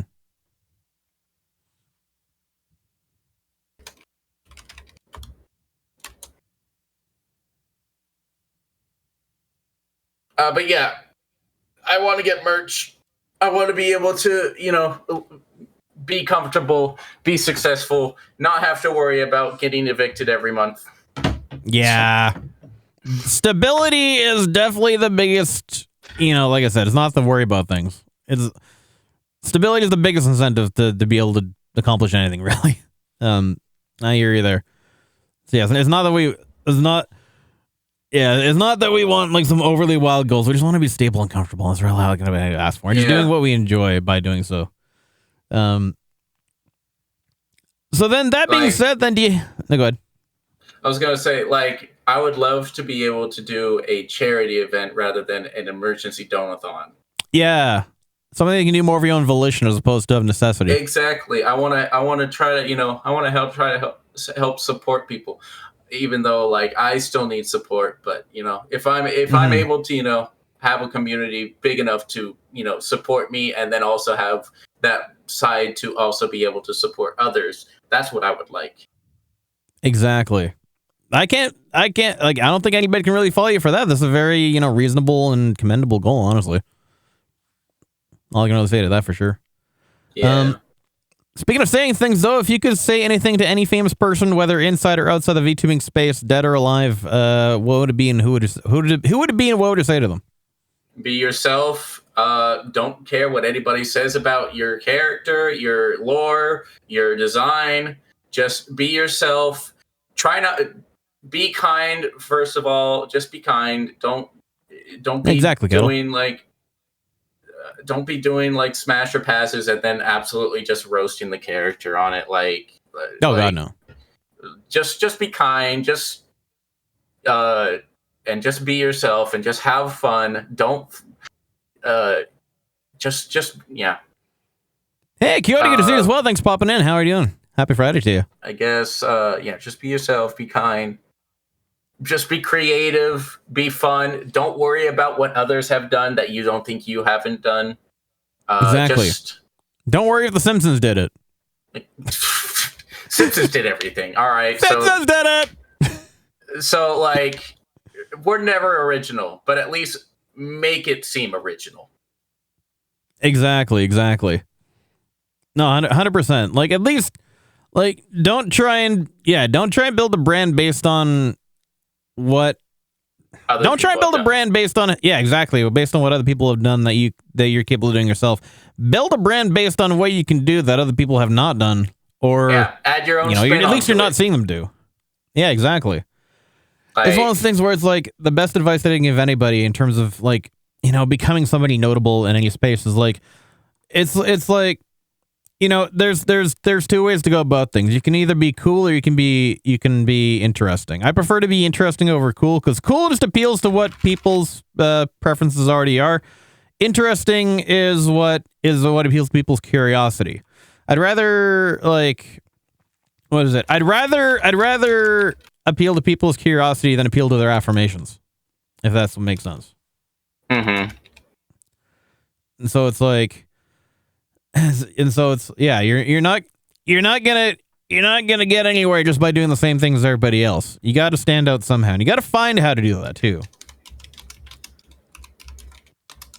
I got to switch to the auto shout out command just to update that. Thanks for letting me know, Curie. Yeah, so there's a little bit of backstory on that, Curie. You can actually catch that in the VOD back at the beginning, too. So that being said, then, how do you hope to be remembered 30 times as a VTuber? That one VTuber that kicks everyone's ass in Mario Party. Hell yeah. I think you've already accomplished that well enough for sure. Like, I can't say I can kick everyone's ass in Smash Bros. Some people definitely have me. I know some VTubers that definitely can, like, one-up me in Smash Bros. But Mario Party. Speaking of Smash or Pass. You know how to own the board, basically. You're the king boo of the board, so to speak. Yeah, literally, yeah. I have used the king boo on the board, too. But yeah. There you go. I just want literally and figuratively. I guess that, yeah, I do want to be known as the person who beats everyone in Mario Party, but also I just want to be the one that, if you look at a boo VTuber,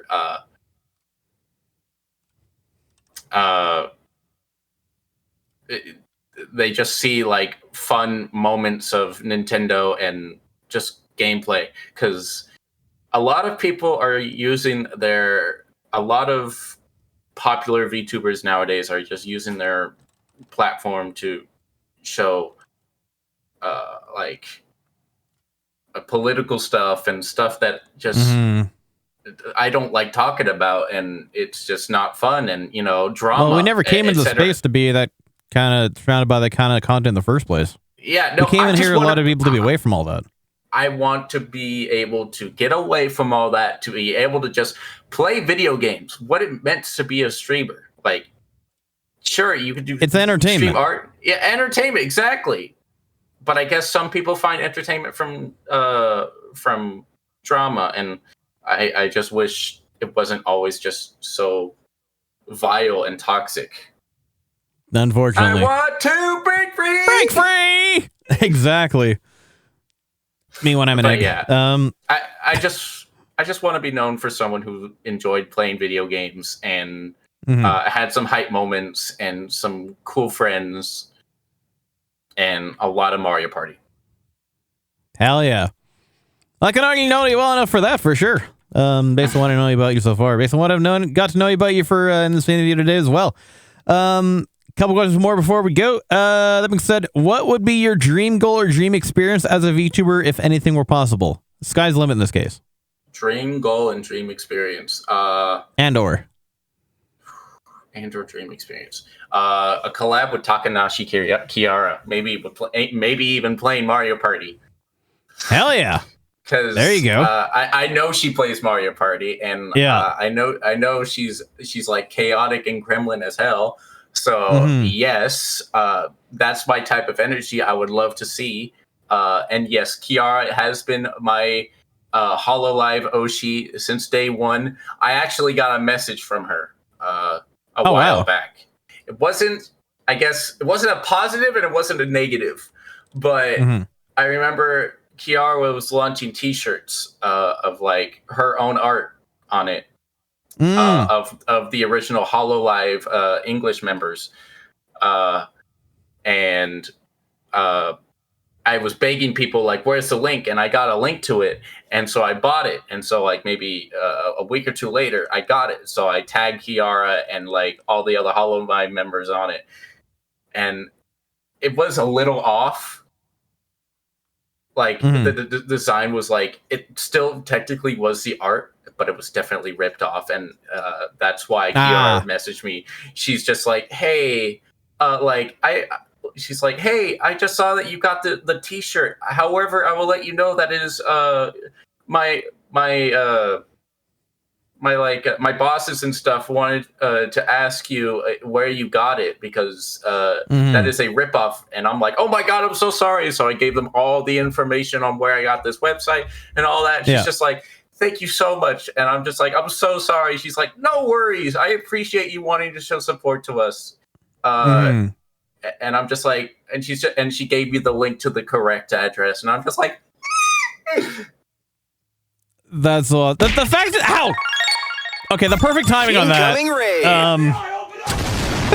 Welcome, Raiders. What's that up, I don't know if you. That was. I was like, oh my god, that was too perfect. Boo! What are the odds? I got like 50 customized. What are the odds of that happening on this particular stream? You need to show me that customizable boo, because like, bored. I might need it.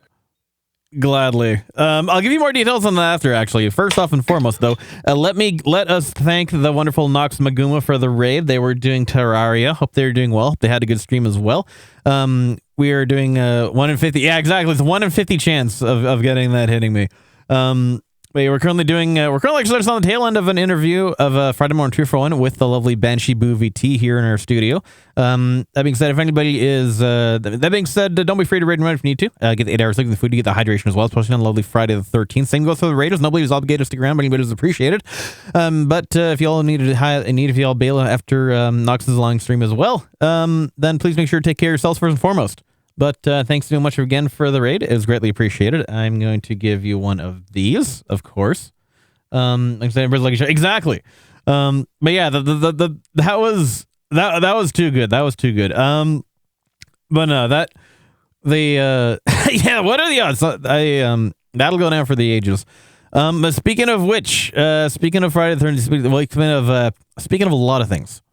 Well, so I we covered the last point. I was going to say that the fact that she personally reached out to you to clarify, take the time to personally reach out to somebody to clarify that kind of thing. Yeah, it was really cool. Yeah, but just my dream goal and dream experience would definitely be a collab with Takanashi Kiara, whether it's Mario Party, Mario Kart. I prefer Mario Party. It's it's a lot more chill than Mario Kart now is. Until you start stealing stars. Yeah, exactly. True. But yeah, that would be my dream experience. I would love to hang out with many other big VTubers like Centrea, Iron Mouse, Bao, Shy Lily. Like I love them to death. Tricky. I've almost got to hang out with Tricky before. But yeah, I would just love to hang with like the big indies and Hololive, and it'd be my dream one day to like Hololive Oshi right there. Absolutely. Well, you got all the time in the world, and I'm pretty sure I'm pretty sure it could possibly happen eventually. You already got that first contact, even if it was just like a hey, this is not my shirt kind of thing. You never know. It did open a door, even if it wasn't necessarily the one you wanted to. Yeah. Let's get the fingers crossed, and then yeah, exactly. Let's keep the fingers crossed. You can never say never, right? Do you have an Oshi? Oh boy. See, I came into the VTubing space under weird circumstances, so I don't really have an Oshi who is I have people who inspired my VTubing experience. I don't necessarily say that I have an Oshi in particular, I guess is the way that I want to put it. You don't have someone that you absolutely look up to or like more than anybody else? You know who Stephen Colbert is?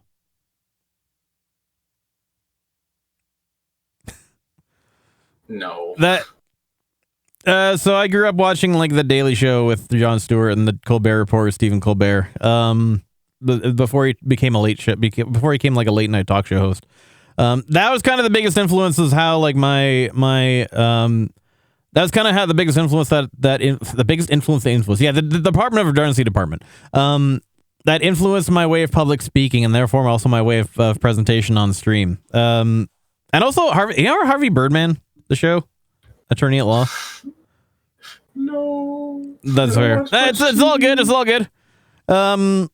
But yeah, I also, as much as I hate to say, I feel weird about putting people on pedestals. Is all I really got to say. Especially when we're sharing a space. Yeah. I get you. So that's why my answer to that question is a little bit convoluted. But I appreciate the ask regardless. But having said, things to look forward to, things to look up to. We are coming up to the weekend. What are your upcoming weekend plans, if any, or is there anything in particular you're looking forward to? Mario Kart and Fortnite. And Dead by Hell Daylight. yeah. Fuck yeah. And Crab Champions. And Crab Champions. If I'm not super tired. My eyes are still like heavy. I still might take a nap. But then I'm having friends being like, yo, you down to play Mario Kart? I'm like, Hell yeah, brother. Hell yeah. Exactly. Yeah, Nox, you're doing Crab later tonight at 1 a.m. Pacific time. Tomorrow morning, actually, technically. I guess that is a morning, technically. Yeah. Fortnite and Cola, yippee! Exactly. Yeah, Nick Horn knows. What is our tomorrow for Sun Squad is we got into so special but before I do that, I will say that in a sec. Actually, no, I'll say it now. So Kyoto, we did change the plan up for Sunday this morning. Sunday morning for the Sunday Squad. So I haven't announced this on Twitter. I have not announced this on Twitter yet, but I have been accepted into the beta testing program for Active Matter, the new tactical horror FPS that is currently in development, and being invited to the playtest for that. And Louis and Evan and I will be joining me on Sunday morning with the Sunday Squad for that. To give that a try for the first ever playthrough. You got closed beta game, exactly. Or is that the Gaijin and Entertainment Partner Program, basically, is what I got into for that. Which is pretty much my first big partnership in the space ever. So I'm kind of thankful for that. And yeah, I've developed a thing for tactical horror FPS specifically because SCP-5K was definitely one of my favorite games so far that we've been playing through the Sunday Squad. Which only taken so far right now by Grazon Warfare. But that aside, that is what so we only have the three of us, unfortunately, unless you have it as well. And there's I don't know what the squad limit is, but we'll figure that out later. But anyway, that being said, though, do you have anything else you'd like to say to the viewers before we go? Thank you for having me. It's absolutely my pleasure. I appreciate you reaching out to me. I absolutely had a blast for these last 3 hours. So did I, homie. So did I. I can't really think of anything else, no. No, it's all good. No, it's an absolute pleasure getting to have you on, Banshee. Sorry that was quite a bit of a last minute thing, but I definitely appreciate you stepping up and also waking up to be here on this very early morning on this lovely Friday the 13th with me today. Really appreciate the opportunity, getting to learn more about you, getting to have our viewers learn more about you as well, getting to meet some people in your community too, and getting to also know that getting to know that all eat fast I ass. Getting also to know that you're a fellow crabber as well. Looking forward to more opportunities with you as well, since we kind of share an overlap on availability times. So always good, exciting to get to know that with more people as well. But yeah, thank you so much once again for taking the time out of your day for joining me here on the lovely Friday morning for the Friday morning 2 for 1. What I'm already dead. That's a good point. You can't kill that which is already dead. Exactly. Do I get asked endlessly? I mean, hey, if you ask nicely. But that being said, pleasure to have you here. Pleasure to have you join us for Friday morning the 13th 2 for 1. Yeah, there's a lot of words all at once. I say a lot of words too many times. My apologies. But as you are the guest of honor for today's stream, you get to pick the raid destination. So who would you like us to raid do today? Infinite booty glitch, exactly.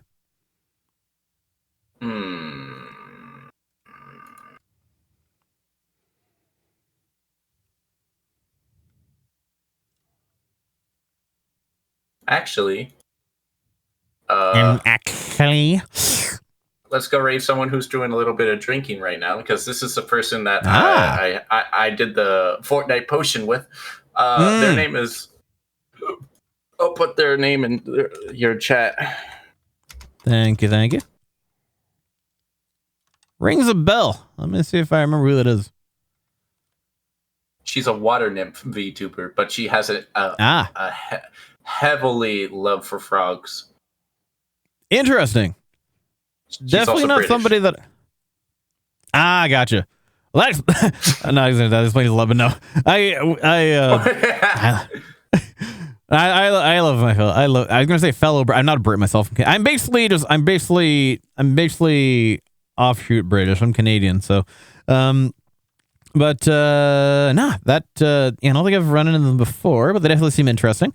So we shall go to them. She's been an amazing friend since I met her in 2022. 3 years.